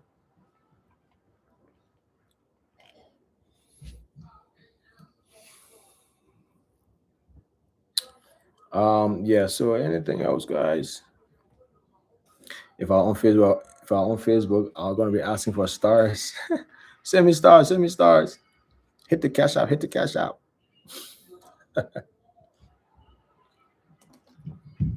I know some of you guys know what I'm talking about. You guys know your favorite, your famous and favorite internet, Facebook personality that be asking people to hit the cash app. You know what I'm talking about. If you don't know, then you know, yeah. Hmm. Hmm. All right, guys. Well, I guess that's it. So if if you haven't subscribed to the channel, please subscribe. I beg you. Everything is free. Subscribing is free. Everything is free. All these things I do, I don't get. YouTube don't pay me. You know what I mean? But the more video get in front, the more it goes, it gets shared, the more views, and and what I'm trying to accomplish or do gets passed around. But a lot of you guys, when I check the statistics or like the analytics on the my channel, which is common for every YouTuber, they'll tell you normally it's about 60% of the people that watch your channel are not even subscribed. I don't even know why. Like it's not, they're not, you don't have to, you're already on here. So that means you already have an account and nobody's asking for a credit card, nobody's asking for nothing. You just hit the button and move on there. So 60% of you guys right now, all 28 of you guys, I'll say about 11 of you guys are subscribed. The rest of you guys are not subscribed. Come on now. Don't shame on you. Shame, double shame. Everybody know your name. So go and subscribe. Just hit the subscribe button, all right? Let me see the subscribe go up a little bit before I leave the live or when I leave the live. So just hit that and that's about it. Um, but anyways, if you're all set and ready, how long does it take to build a 3 bedroom? 4 to 6 months. If everything is set and ready, 4 to 6 months on the conservative side, because I don't want to overpromise. But we've done it in less time than that before. But again, it depends on the scope of the work and it depends on a lot of things. If we go to your land is wet land, we have to draw the water out, backfill the foundation. That foundation have to cure for a lot longer time than other foundations, right? So that's why I give that time frame. But if you have everything ready, we get it done less than, that's the longest time, will be 4 to 6 months. But if you start, let's say for instance, February, March, April, May, by the summertime, if you're in this part of the world, your house will be completed if everything is ready. So it doesn't take that long. But rainy season usually will put a curve in there and things like that. What do you guys think about? What do you guys think about the my nephew up there? If you can get me ready, hey man, say you can sit down. You know what happened with Jonah in America? In Africa, he would be outside right now. We don't even hear about him. But in America, you're chilling inside. It's winter time. Nowhere to go. All the energy, you're inside. You're just running back and forth up and down. So, yeah, that's what I'm saying. What do you guys think about taking your kids to Liberia, though? Let me ask you 2 questions. One, what do you think about taking your kids to Liberia? Two, what do you guys think about the most recent visit with the influencer streamer Speed that went to Liberia? What do you guys think should have been done better? Any recommendations and stuff? And what do you think about taking your kids to Liberia? What are your thoughts on that? I mean, let me hear a few. Let's talk about something different so I can go. Let me hear from you guys. What do you guys think about taking your kids to Liberia? Whether they're little or in the teenage, do you guys plan on doing that? Is that something you're open to doing? Have you done it or whatever it is? Yeah, somebody K says she really want to take. I hope that a woman K, yeah, she really want to take kids to Liberia. I'll tell you, man. Let me hear from more people. But yeah, what do you guys think? Would you take your kids to Liberia? What are your thoughts on that? Um, and let me see what you guys say. Maybe next year. Okay. All right. Yep. What about you? What about the rest of you guys? I wait until my kids are older to take them. Teenage. Just took my son last month. It was his first time and he loved it. Oh, nice. Man, I love to hear it. I love to hear it. Yes, my son wants to go to Liberia in the next 2 years. He's an adult, young adult. Man, that's perfect. I'll tell you guys, man. Okay, so here's the thing, right? I get it. Sometimes the kids go there, and sometimes they're limited things to do, and maybe they let going off and down here and there and stuff. Or the internet get a little bit unstable. I get it, but I tell you, overall, I don't care how old the child is, or little, or maybe that's the young one, maybe, but like they love it. Like they always seem to really love it. It's completely different. Maybe after a few years they might want to change the environment a little bit, but they really do. I mean, I have to be realistic. Even me as an adult living in Liberia, like after a straight 1 year, I guess it doesn't have to do specifically with Liberia. Just me as a person. After 1 year, I like to change scenery a little bit. Maybe go to the U.S., go somewhere else, live there or go to Ghana or South Africa, whatever it is, live there for a little bit and stuff. Because Liberia is a small country, we all know that, and it depends on how you're set up. You could run out of things to do a little quicker, but people, Liberia is more of the relaxation, connection with nature and family, and relaxing and moving at a slow pace and things like that. So it's not so much like a, Miami, Vegas vacation where you be doing so many different things. It's more about slowing down. So I get it. So you could run out of things to do, but I tell you, the kids love it. Like every time anybody take their children or child, they just love it. It's just completely different. It's just more free to outside to experience different things. So yeah, yeah. I mean, probably they probably wouldn't be able to do so as much when they're really, really young. But anywhere from like 7 or 8 years old, I think is good. My son want to go young adult. They're all grown. The younger is 16. Oh, okay. Yeah, 16 is good. It's good.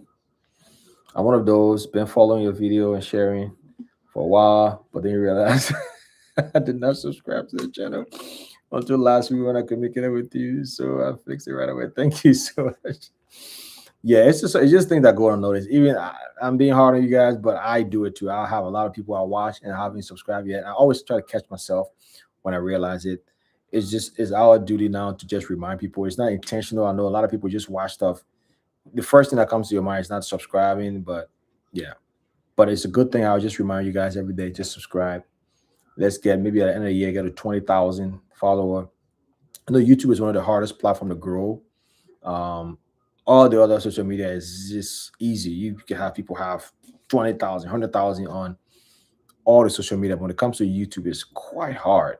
And as a person who creates content, when you comment, seeing that, it takes, I'll be honest with you, like these videos I be posting, it takes so long to make, set up the lighting, and I want to create quality. I don't know. Hopefully, you guys can see how quality my videos are, right? Especially all this year, right? Crisp 4K quality. I make sure the lighting and the sound, everything. It takes a lot. I want to present something to the world. The channel is called Liberia to the world. So when people come across my channel, I don't want them to look at, oh, Liberia, Liberia. I wanted to see something quality and be like, you know what? Yeah. So hopefully you guys can see that, right? Because I put a lot into it. So it takes a lot to set up my lighting and all that stuff, that I get a thing, and sometimes I'll shoot the whole video. I think I said it last time. I shot the whole video and the whole and the camera just malfunctioned, the whole thing deleted. And I was like, ah. And I come and edit, and I gotta pick the right parts and do the audio. It takes a lot. I'll edit for like 6, 7 hours, just sitting there editing and then shooting and stuff. So it takes a lot. So if you subscribe, that's when it's like, okay, you know what? Yeah, just keep doing it. But you're doing it, and everybody watching and subscribing, like, bro, what are you doing? Casey, I need to contact you. Definitely, yeah. My number, I've put my number up here if you scroll through the chat, and also my email. My husband and I took our kids in 2024, 25. They didn't want to come back. Yeah, for sure. For sure. Yeah, they definitely didn't want to come back.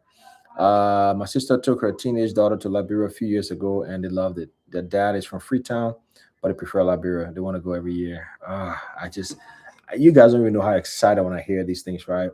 And when I started the channel, and there's a lot of new YouTubers now, which I watch all the time, like Fizzle, Piso Mathis, Delisha, Life and Travel used to do Liberia. She's doing China now, but still Liberian. You guys all know Loretta, Showcase, Joy from Joy. She speaks to all of these YouTubers. I watch all of them. And my boy Emmanuel Kotu. You guys know, if you haven't heard it yet, if you wanted to see the real Village life, you follow my guy, Brother Sharif. I don't know if you guys, anybody know Brother Sharif here? Comment in the chat if you've seen Brother Sharif's channel. If you haven't, go check it out. He just give you just raw stuff. You know what I mean? So I watch all of their stuff. So and then that's why I even slow down the video a little bit because it is a passion project for me. So when I was one of the only few YouTubers doing it, I just felt the need to keep pumping, pumping, pumping. But now I sit back every time I watch my boy Fizzle. Every time Fizzle posts, I own it. I go watch it. You know what I mean? Piso Mathis. Every time we communicate our own Piso channel too, and Delisha Life and channel. I was on her channel, so like I collaborate with these people. I just get excited. I be like, because I spend time here and there, right? So when I'm not in Liberia, all I do is dream about Liberia. I don't care how long I stay in Liberia. As soon as I move on there, I'll be on the plane. I'm like, oh shoot, when am I coming back again? Can't wait. I get it. Even though I'm in Liberia, can be damn vet, right? They think they know you. Orange meal, lose that money. I be in traffic sitting all day, or sometimes after 7 o'clock, I won't eat no food. All the my mini gone, all current go, all that in it. But as soon as you move on there, you just be like, oh shoot, where am I gonna go back again, right? So so I watch all of those guys. So shout out you guys. Let me know. Have you guys ever watched Brother Sharif? Let me know if you watch Brother Sharif. Brother Sharif, check it out. Yeah, so all those guys, it's amazing, right? So I love it. So that's why I even kind of slowed down a little bit on it because on my version, I'm focused more on real estate and everything now because for instance, Fizzle got everything else that I was doing. I'm like perfect. And he's living there too. Perfect. I'm gonna support the channel, share all the time, I watch it. At least he got that covered. And now I focus more on real estate and construction because we need all aspect and Delisha Life and channel and travel, focusing on like that business connection, material and stuff like that. We got it. And then Loretta now is coming with the tourism and travel and stuff, you know what I mean? But I show you give you raw village life. You might not to give you your history and the counties and stuff. Man, we doing it, man. I like it. I like it. I like it. You know what I mean? So it's just perfect, man. It's just perfect. That's why I'm motive. I'm gonna be doing other, similar things to what I was doing, businesses, showing kids library, things like that. But of course, I don't live there full time, so it's hard, right? And to make those kind of videos for you guys, it cost me like 30,000 a year. When I was doing all these videos in 2021, 2022, 2023, I was going to Liberia 3 times a year. And each time I go, it's like $8,000 because I spend for the plane ticket, the food, the cars, right? The lodging, all of that stuff. And then I have to go back and get more content. So it was cost a lot. Which, again, like I said, I was just passionate about it, still am. So it was like, cool, man, we got to do it. Liberia got to be out there to the world. That's how I even came up with that channel. And then even when I did the LEA or at war stuff, and had on a big banner Liberia to the world. I'm like, they put even let me say that my whole channel. I don't want to come up with that name, Liberia to the world. And it's a common phrase now, but it's exciting. It's all exciting. I'm just happy to see all of these things happening for Liberia and people getting to know Liberia. It's great. Somebody say I follow Kotu. I love Kotu. My favorite thing about Kotu is this, right? Emmanuel Kotu, he always looking for someone to talk to. He's like, okay, so let's see if we can talk to this guy. Let's see if we can talk to this guy. Let's find somebody to talk to. Like, man, I brave, man. Do you know, like, bro, people hate cameras, right? Like, don't bring that camera. That's the number one thing. That's why, like, the style of video Fizzer is doing, I commend him because I started doing those way back. And the number one challenge was people just don't want to. I don't understand, like, bring people.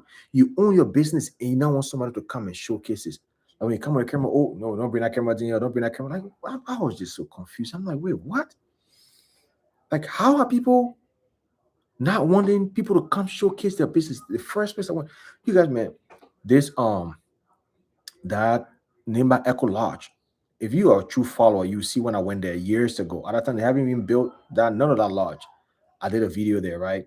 And then Ocean Drive and the Sunset Beach and Grand Bassa, all these places I try to do video, and the guys they just won't do it. I'm like, what? Like, I'm confused. I'm confused. I'm like confused. I couldn't get it.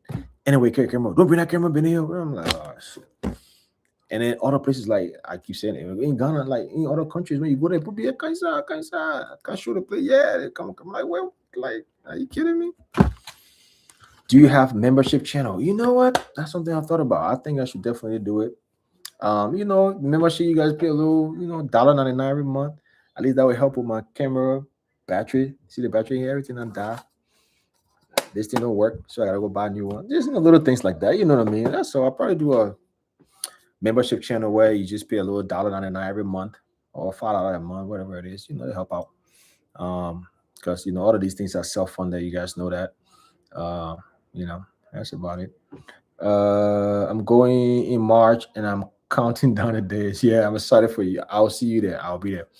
I'm leaving. I was supposed to leave a few days ago.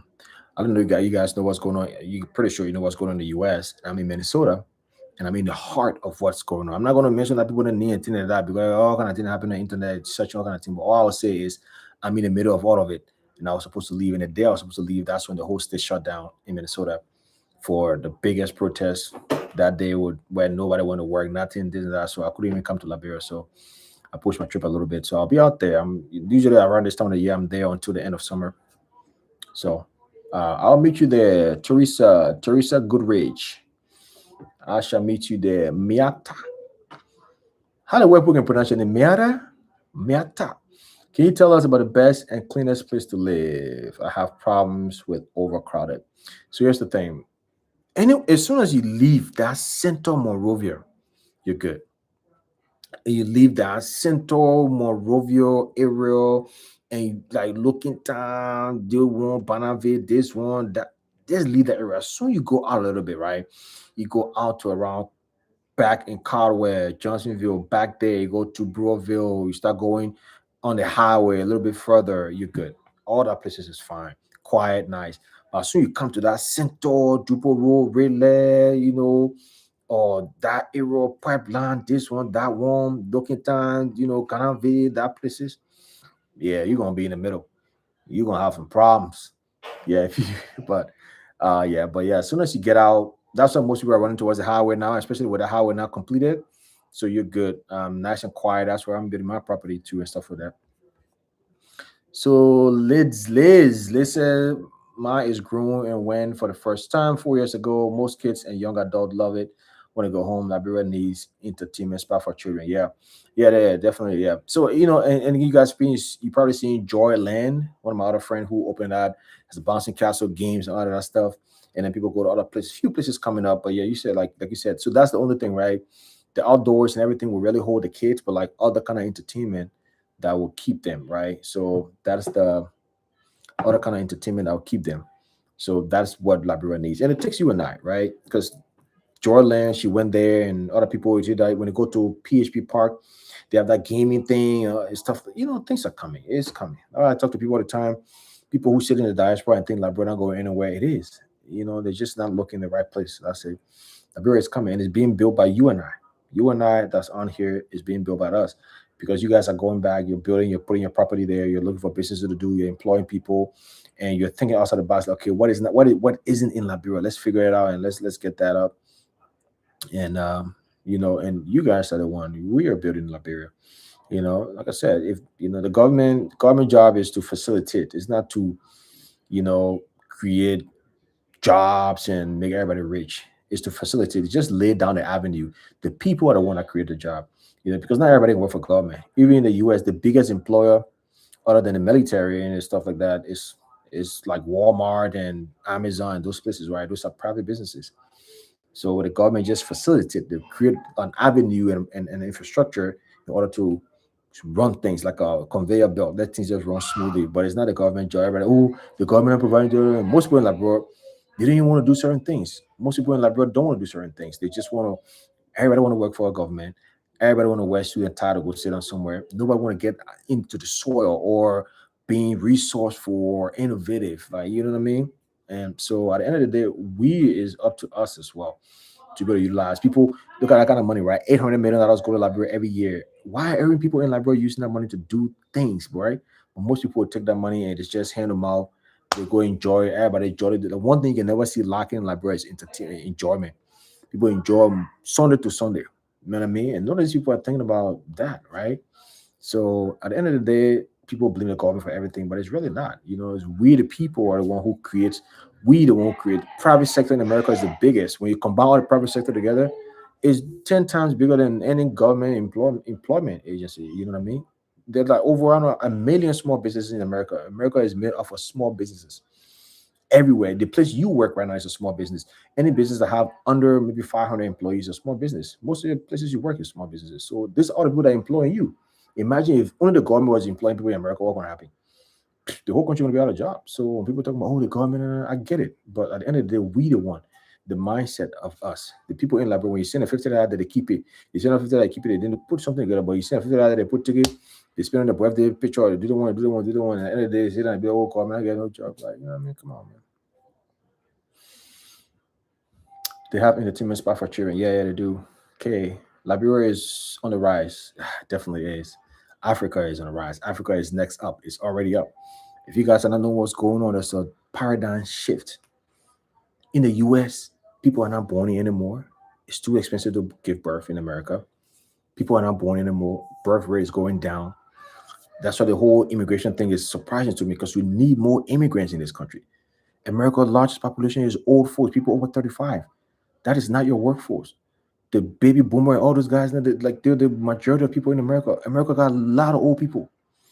In Africa, though, nothing to do to put your point. The workforce, the youth population, which is like what makes China is so powerful now. It's because of the population and the youth, right?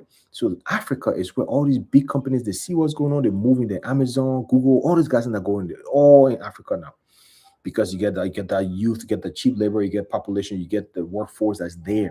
It's the workforce that drive the economy, right? Right now, the one saying our own time, we don't have enough money for our own social security because the most of the workforce now are not there, and we the young people, most of us, you know what I mean, it's not we're not a lot to be able to pay into the retirement where our own time or the people that come after oh have enough money, you know what I mean? So like Africa is there. Liberia is on the rise. Trust me. Liberia is definitely on the rise. I'm planning to move to Rabo Sport. Miara. Miara, you'll see me there. The last trip I was in Liberia, most of my time was spent in Rabo Sport looking for land. Rabo Sport is, to me, the most beautiful county in Liberia, next to Maryland or on the same path. I haven't been to Maryland either, but I just say. But Rabo Sport, it's just something about Rabo Sport, man. It's peaceful. I just want a beautiful house on a lake somewhere in Rabo Sport. And that's it. I don't care if how many people around me. I need a house in Monrovia, though, because I need some of that chaos. I cannot just be, you know what I mean? But I'll be in Rabo Sport, right? It's just beautiful. And you can see the remnants of like how Bravo Sport used to be. You can tell that Bravo Sport was well laid out. I wasn't born during that time, but I hear the stories. But I went there and saw that that was a beautiful county, man. And yeah, I definitely want to own a house there. So Miata, I'll see you there. Yeah, you'll be my neighbor. Planning okay. Still waiting for a response in my email. Oh, Nick. Oh yes, definitely. Yeah. So I did made a video about this recently, and I really had to switch my whole staff, and it was been going on in Minnesota to through things off. So I'm definitely gonna get back to you, Onika or Nick Sherman, Miss Sherman. I'll definitely get back to you on that, 100%. I think one of my business partners tried to reach out to you as well. I don't know if he did, or he spoke with you briefly, but yeah, I'm definitely on that for sure, 100%. I would love to move back to Liberia, but I have two children. Okay, one is freshman in high school, and the other is middle school. It's very difficult to make a decision to make. That's a very valid point, and that's one of the things that keeps a lot of people here in the U.S. is the kids and stuff and moving in. But I'll tell you this, right? There's the only thing I can tell you. The only thing I can tell you is I have people and friends. My child is 7, so he's not that age, but I have people and friends at this age, kids with this age who moved to Liberia. Liberia, people don't understand, but it's like a lot of things are going on in Liberia. People are not aware of, right? They have international schools, credits can be transferred. I have people, the kids in those schools that have lessons on par with the international community, that their kids are going to, they get a little driver driving to the school. Like, you know how it is, you can live a big shot life and stuff like that. But if your kids are close to graduating and stuff, yeah, let them graduate, whatnot and stuff. But I have people like, go there and integrate in the high school system that graduate and come back too. So it's something that can be done. It's not easy, like you said, it's not easy uprooting and stuff. Sometimes it's better you just wait when they graduate and stuff and then decide if they want to go. But I have people who doing this now and their kids is in some. I think you guys have seen the school called Hila or something like that. A few other schools that I've vetted and went to themselves and seen that they offer great curriculum. They have computer labs, they have library, they have everything, buses and all of that stuff. And it's like the high end big time Beverly Hills kind of school. School fee is about 3,000 to $5,000 a year, which is in Liberia it's like a lot. So most people, that's why it's not a packed school and people don't know about it a lot because people hail that. Yeah. So I think it's called Hila or something like that. Academy, yeah. So Harvest International Learning Academy, Hila. Harvest International Yearly Academy, yeah. So 5 to 8K yearly, yeah. So what I mean. I guess it's depending on the grade too, because I think the younger grade was 3 to 5K or something in the high school, or something like that. So, and then there are other schools there and medical facilities and things like that too. So, it's there. It's just, if we don't know, most of the diaspora don't know of these things. So we tend to, it's frightened, it's frightened to think about it that way. But like I said, I've seen families who are Indians, the Lebanese, the Chinese, these guys, Nigerians, they have their whole families in Liberia going to school, integrated into the system. They're working, they're expanding their businesses, they're bringing people with them. Whilst we, the Liberians, I get it, I understand. I'm not even on front. I understand everybody want to leave and get out, but we have all these guys who are running to come in, and they're establishing the businesses and they're growing their businesses, and they're the one who are employing our guys and standing on top of them a day and talking to them, hey, move on, what are those? Our men are running, and then we, the Liberians, we don't even own those kind of businesses. It's all being ran by those guys. You know what I mean? I mean, everybody want to get out, and those of us who are out, most of us don't even want to go back. So I mean, I can't blame these people. The issue with Liberia is the hustle dealing with the government to start business without the challenge, red tips with the government. Government make it easier for foreigners to start business for a citizen. All right. So let me touch on that point because that is the number one point that people make.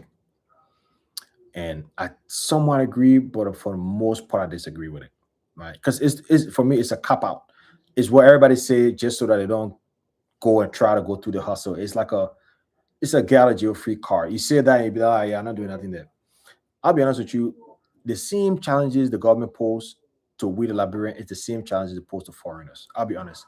The reason why it seems like foreigners get easy way is because the foreigners are more organized. They know how to lobby. A foreigner is not really going by themselves to lobby the government. These guys come in organizations, they form groups. Everything is lobbying. You find the right connection, you make the right pairing, and you do it. So we Liberian, we have to come together as well. One by one is not really going to make it, right? And the same thing here in the US. Most of these big pharmaceutical companies, these guys, they have reps, they have people that representing them in the government that can make decisions and make things easy for them. It's also easy, it's a little bit harder, certain type of business to do in America. But because people have representation, that's why they have unions, they have this. Why do you think they have unions and all of that stuff? Because people who can lobby your way, right, to get through all these red tips, it's just that they're willing to do it and organize themselves. We Liberians are not. You know what I mean? I'm not dismissing the fact that what you say it makes it a little bit harder, but it seems like it's easier for foreigners from the outside, but it's not. These guys just know how to approach. They're more resilient and they come more organized. The foreigner, you don't see the foreigner going at each other in that country. I'll be honest with you. One time I went to Ocean 11. I see every time I go and I see these guys, they all together. The minute they don't talk, they don't part of nothing, they don't do it, they're just together. They're all different business owners, they network, they got it out, they know what to do. They organize, they stick together, they bring their friends, they share goals with each other, they lend this, they help another person open their store, all that stuff. They're together. And that's what it's going to take to lobby your way through government red tape. There's always going to be red tips in government. There's always going to be challenges because there's going to be people when nefarious motives and stuff like that, right? There's always going to be bribery in America here too. Is plenty. I mean, the pharmaceutical company, the other people in the cigarette company, they one company, liquor company, they bribe all the time to keep their thing moving. Cigarette and liquor keep people all the time. But why do you think cigarette company is still big? Because they put money in the system, right? The same thing the foreigners are doing. They're more organized. So when I hear Liberian people say, "Oh, they treat the foreigner," I'll be honest with you, I don't buy that. To be honest with you, because I've gone through the system myself, and I know I've established so many businesses over there. It was not a hard thing for me to do. But I feel like most Liberians say that just so that it's like the most blanket and it's the most common saying. Again, I'm not denying the fact, but I'm saying the reason why it ended up being like this is because these guys going more organized, they lobby their way in. We as the Liberian, we're not sticking together to go, you know what I mean, and more organized and demanding more, right? And organizing the way where we have power to influence or change or move the other person from in power or move the other person from their position because we're together. We're not. You know what I mean? That's why it seemed like that. But foreigners are always more organized than we the Liberian Liberia. You know what I mean? So that's kind of what it is.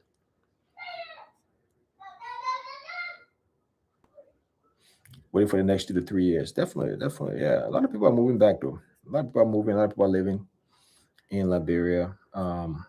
Yeah, for sure. That's a good time to move back.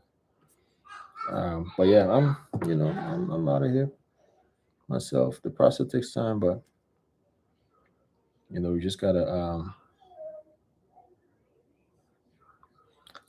We just gotta do it the right way. Any other question, guys? My goal is to be 1 hour. I'm almost 2 hours here. You guys keeping me. That's good. That's good. I like this chat today. Like I said, we're interacting. But again, if you're on here and you haven't subscribed yet, tonight when you go to bed, spider will crawl in your clothes. How about that? Tonight, if you go to bed, Niji will appear in your dream. Today, if you go to bed, Mommy Wata will slap you. If you go to bed tonight and you haven't subscribed, you wake up tomorrow morning, Jiga will get in your toes. You think I'm joking? You hold on first. I mean, if you subscribe, you better go subscribe right now.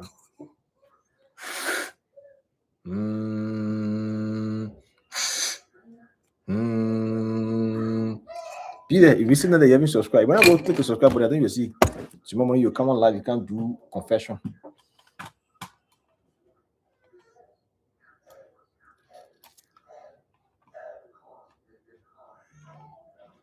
All right, guys. So I gotta respond to these emails.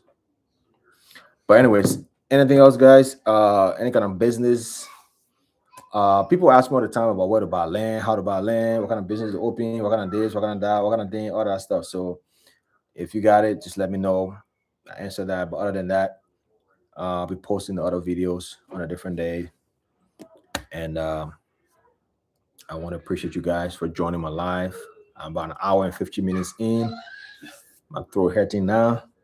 So I'll go. My nephew over there talking plenty. I'm going to play with him small. But anyway, thank you guys for tuning in. And then, I'll see you guys in the next one. All right. Please subscribe to the channel. Don't forget to drop a contact. I'm going to put it in here again. 3443624. And then email at. All right. Thank you guys. All right, guys. Yeah, I see somebody coming there. Every time I try to go, somebody put a new point and make me stay. But yeah, you're right. They network with each other, they loan each other, they partner with each other. That's why the foreigners succeed in Liberia. But it's not because the government choose them over. You think if the foreigner giving the government put money or organize, you think the government just choose them because their skin color white? African people, Liberian people, is all about the money or connection or lobbying. It's not just because they kind of skin color white, we don't know. So when I hear people say that, it's not true. It's because just like Liberian Jews said, the network, they loan each other, they organize and all of that.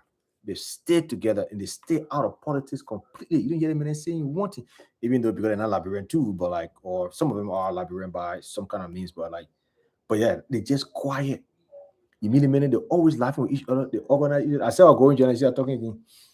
They keep their mouth shut, they organize, they do their thing, they loan each other. The one man bring goods, you go to the man put in your store and set it, pay him back. The two of them all in the come together, open a new store, that man get money as he getting paying back. He bring people in from out of the country. They never put Liberian people, the main person in charge.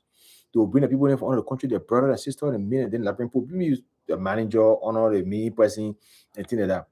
But they don't see them talking nothing. They put a BB car, they put a dark windshield. The who driving there, Liberian person driving there, and things like that. You're listening to me. The people running our country, there is money to be made in Liberia. There's a struggle to do things, but it can happen. I'm telling you, it can happen. I have people who are Liberians, quiet men and two, making $30,000, $40,000. They were in the USA, they never made that kind of money. They're quiet, they own certain kind of businesses that are very lucrative that I know of, right? That country, there's money there. And then those of you who say they want to go to Liberia because no job, why would you leave the diaspora and go to Liberia for a job? You don't go to Africa for jobs. You go there to create one. You go there to take advantage of the lucrative sector. You go there to take advantage of the blank canvas. I was supposed to go right. I stay here. Take advantage of the blank canvas. Take advantage of all the business opportunities that's there. There's money to be made in Africa. There's money to be made in Liberia. I'm telling you, there's a reason why the number of new Liberian citizens that come to Liberia, the more the people that coming. I watched a Nigerian guy came to Liberia in 2022. I went by the video. I saw the nigga own. No, sorry, whatever. The man own like a hotel chain. He has a retail drinks business, and he bought the land right behind that new Nokal building on Second Street. He bought the land over there, and he about to open a second branch, and he got a car dealership. The man came. What the man doing? Yeah, funny. This is funny. The reason why I'm doing the man is because I was trying to buy a space in that area, not buy rent. It's like a little small little shop, to do something or two. And but when I came back to the US, the guy called me and sent the money. You didn't hear from me a couple of days. So the Nigerian guy came and scooped it. From that one thing, the man he brought it from Nigeria. And we see how the Nigerian guy, they may be treating the Liberian staff. USA will be like, hey, but that's what they're doing. And we the Liberians, we're like, oh, the country high, oh, the thing not easy to let business, oh, here you did it. I get it, I understand, oh. But tell me, how are these guys in doing that? The same country they're in? That's the same country they're in, right? And they're making it. So I'm telling you guys, it will come to a point where all won't go out to go do things, will be late. Now these guys are gatekeepers, right? Now these guys are the first movers. If you're anybody who did business or into the business world, there's something called first mover advantage. If you're the first in certain space, you automatically get that credibility. You already get that book of business. You already get that notoriety. You already get that contact. You already get that visibility. Anybody else that come after you, they're following you. Now they just be trying to catch up with you. First mover advantage, right? I'm telling you guys, we're in the diaspora. We get it. We work. You go to work. You work. You work. You work. You clock in. You work. You work. You get a paycheck. The government take 40% of it. They build to another 30%. Left with 20%.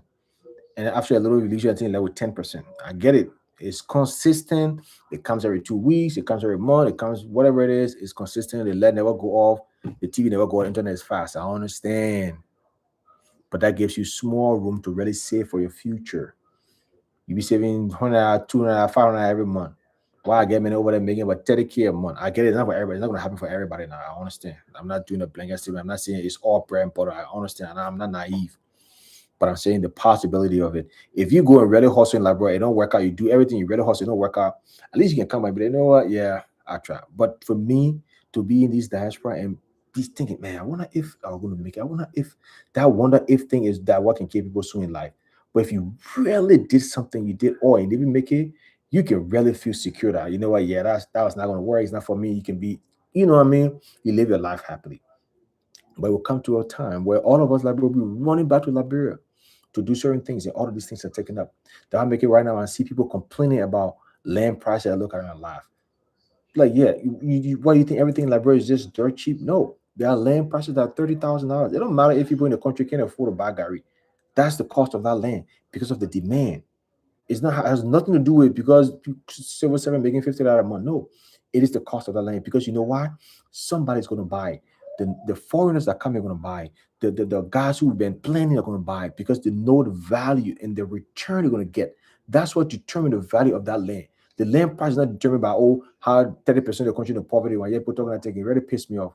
Like, we're selling land for $30. This is Liberia. People not being $50. Who cares? When BMW and Mercedes selling their, when Maybach selling their car for 300,000 in this American economy that people can barely afford picture, you didn't think about everybody else who going to work, they're clocking for $20 an hour. They don't. They have their core business, the market. Same thing. That $30,000 land in Liberia, people buy all the time. The guys want to buy and put a store and put a very lucrative business there and make money and make that money back. So it will come to a time that we in the diaspora are going to be running back. Liberia, we're going to be late. We're going to be going there, be going on the Nigerian, the Lebanese, the Chinese, and all these guys. I watch a Chinese man that I know personally, simple looking guy. This guy make about 70,000 a month in Liberia. He bought his equipment one time. His investment about 80 grand. He brought it to Liberia, and he's into the natural resources thing, which is mean he's not manufacturing. He's just using what's available in the country on the ground. Boom, boom, boom, boom. I'll tell you, he made into cross ride business. He got a thing. He got a little license for a certain part of the land that have boulders and big rocks all in the ground. He brought a machine from China, 80,000 and put a small shop there. Come see trucks in and out. You know, construction in Liberia is rampant. You know, we're at the peak of construction ever in Liberia. Trucks in line from morning, going, buying a man cross ride. That man make like at least close to $6,000-7,000 a day. Johnny man, you see there, you get a little slip on your short. Simple looking man. Even the horse, the base, looking just on a thing. All that man going by the China. What make me being Liberia? For what? That means yeah, see for yeah, bring the money, yeah. I see that man, yeah, talking fast. Get them in that mind. Lay in your hand. Fresh. Every day seen with big bed went back, carrying the money to the bank. Simple. But we're not thinking about that. Oh, I won't go back, go be in government. You know what I mean? Chinese men doing that. I was with a move on yo, right? I just sent that email, appreciate it. And they don't want LD. Yeah, don't want LD. They definitely don't. Put us on game, Liberia Jew. Let's see. I'm ready. Several versions of business plan ready. I need info before I can get on the ground. Yeah, definitely. That's a good thing. Get all the info, we can connect or connect with anybody we can connect to as well. And you do that before you get on ground. Do your research, follow people who have knowledge. Definitely. It's always good to have a mentor, follow people who have the same thing with me. I'm saying like, all these business I'm doing, I connect with people going as us, small guy. Oh, how you do achieve? Hey, daughter. Hey, brother. Hey, what's up, man? One guy did it to me. There's a company right now doing the same thing I'm doing construction. You guys probably all know them. I'm not going to mention the name, but they're one of the biggest right now. Same thing. When I started a few years ago, my whole model and how I have everything set up. The man keep to me, oh, Tado, yeah, oh, how you doing? Just to see the man doing the same thing now. Yeah, I say, yeah, I'm open. You do it going with somebody, you learn the ropes. I mean, it's not no issue though, because I'm happy. The reason is because the more of these that you guys see, the more you believe in the model that we do. So it's not anything. I'm cool with everybody, but I was laughing like, yo, that'll see you about the thing. You remember when you got some people in there and did the whole same thing, the same way how they are. I said, shit. By the end of the day, that's what I want, anyways, because I do want the country to improve. It's still going to help my business because the more people start seeing it, that's not enough for all of you guys. You're gonna want something else. You're gonna be like, oh, you know what? I do know CFAs are doing similar thing. Maybe reach out to him. You know what I mean? So it's not everybody can eat. Everybody can eat. Everybody can eat. So um, it's room for all. 100%. It's room for all. Even 10 more people can come and start the same thing I'm doing right now. Real estate company. You will still have people like it's not enough. You know what I mean? Like I'm not gatekeeping nothing. I'll tell you. Um, I was sort of moving right. Yeah, I was sort of moving. You send me stars, you send me stars, you send me stars, you send me heart, you send me corn. You know what you doing TikTok? I don't even know what be happening on TikTok, yo. You send me stars, you send me stars. You hit my cash out, hit my cash out. Let me drop the G's, let me drop the G's. Now all I remember that's even funny. I be passing around, be listening to somebody and be like, yo, hit the cash out right now, or else I will shut the whole thing down. I don't even think you guys probably too mature for. I don't know if you guys even know what I'm talking about. Mm. Competition is good to keep it relevant. Yeah, everybody's pushing it. Everybody's serious. Competition help to curve the prices and the quality. Things start to get a little bit cheaper and more better if there's competition. Things will start getting cheaper and the quality will start getting better if there's competition. If there's no competition, hmm, you'll see the most crappy thing for most expensive. Well, that's why people complain about house prices in Liberia, like these homes that people be selling online. I'm saying the only reason you're seeing this is because nothing else. They're brave enough to put $300,000 for someone house that looks on way because what else? If you want to finish home, people contact me all the time. See, first, I want to buy the fully completed home. I'm like, good luck. What we're building, we're mostly people are buying it from the foundation level. Before you even reach to the roof level, people are not buying, right? Because of the way I said, it took me years to set this up. The team that I have, the infrastructure, the platform, the equipment. It took me a while to get this set up. But at the same time, there isn't the housing market in Liberia where you can just go buy a brand new home, or you can now. You guys have seen recently, but you'll pay a good premium for that. You will pay a significant amount because there's risk for these people who build it. They probably took loan or investment. They got to pay that back with interest and make profit. So I'm saying, so there isn't. So people who want to buy, they're why making the people putting homes in the market as that cost because there isn't a lot. If there was like 20 construction companies that have like estates everywhere with finished homes, you tell numbers is going to cost. They're going to cost a very reasonable amount. Because at the end of the day, you're moving to go to the other side, be like, okay, that I'm talking too much crazy thing on that side. How much we own? You know what I mean? That's it. If someone have purchased land, what is the first thing you recommend? Be built borehole, caretakers, fence, caretaker quarters, fence, storage, start foundation, and what? Amazing question. Great question. So if you bought a land, it depends on the availability of funds, one, the timeline of your construction, how long you think you're trying to get it done. Two, and then the use case. What is the purpose of it? So one, let's say you have most of the money available. If you have most of the money available and you're looking to start in the next 2 to 3 months, the first thing you'll build on that site will be your caretaker thing, right? And the reason is because sometimes if you have a caretaker, you don't have to invest the amount of money it'll take to put the fence on there, right? Because the fence, to build a good fence now, depending, it will cost you around 11 to 13,000. Let's say you're doing an acre. Or so if you're doing one lot, two lot is less. But as compared to spending $900 to put a little caretaker zinc shop that has somebody manage land. First thing. The second thing, you want to get a water source. Get a little borehole on there nicely. My team does it. We have a whole borehole company, or you contact somebody that can do the borehole, you do it. So then you get a shed, a water source, you're good. You can start your construction. You can put your fence up first, but that's the order in which I'll go. And then, but after you get that, and then before you start your foundation and start going up from there. But it depends on the availability of fund. I was also talking about that House of Levin said they don't know. Levian. I'm really trying to pronounce that name. Is it Levian? Levine? Levian. House of Levian. What is it? What is it? Is that right? House of Levian? Is that correct? And second, just say yes if that's correct. It sounds unique. What do you do? What is it? What is it? A brand or something? It sounds pretty dope. My kid said that I need to keep up with it. Yes, definitely. Thank you. I hope you would do more something. Miata, I appreciate it. I know Miata, stay yo. If you stay, you stay. I stay yo. I was trying to go over the guys and question. Am I? Man. All right.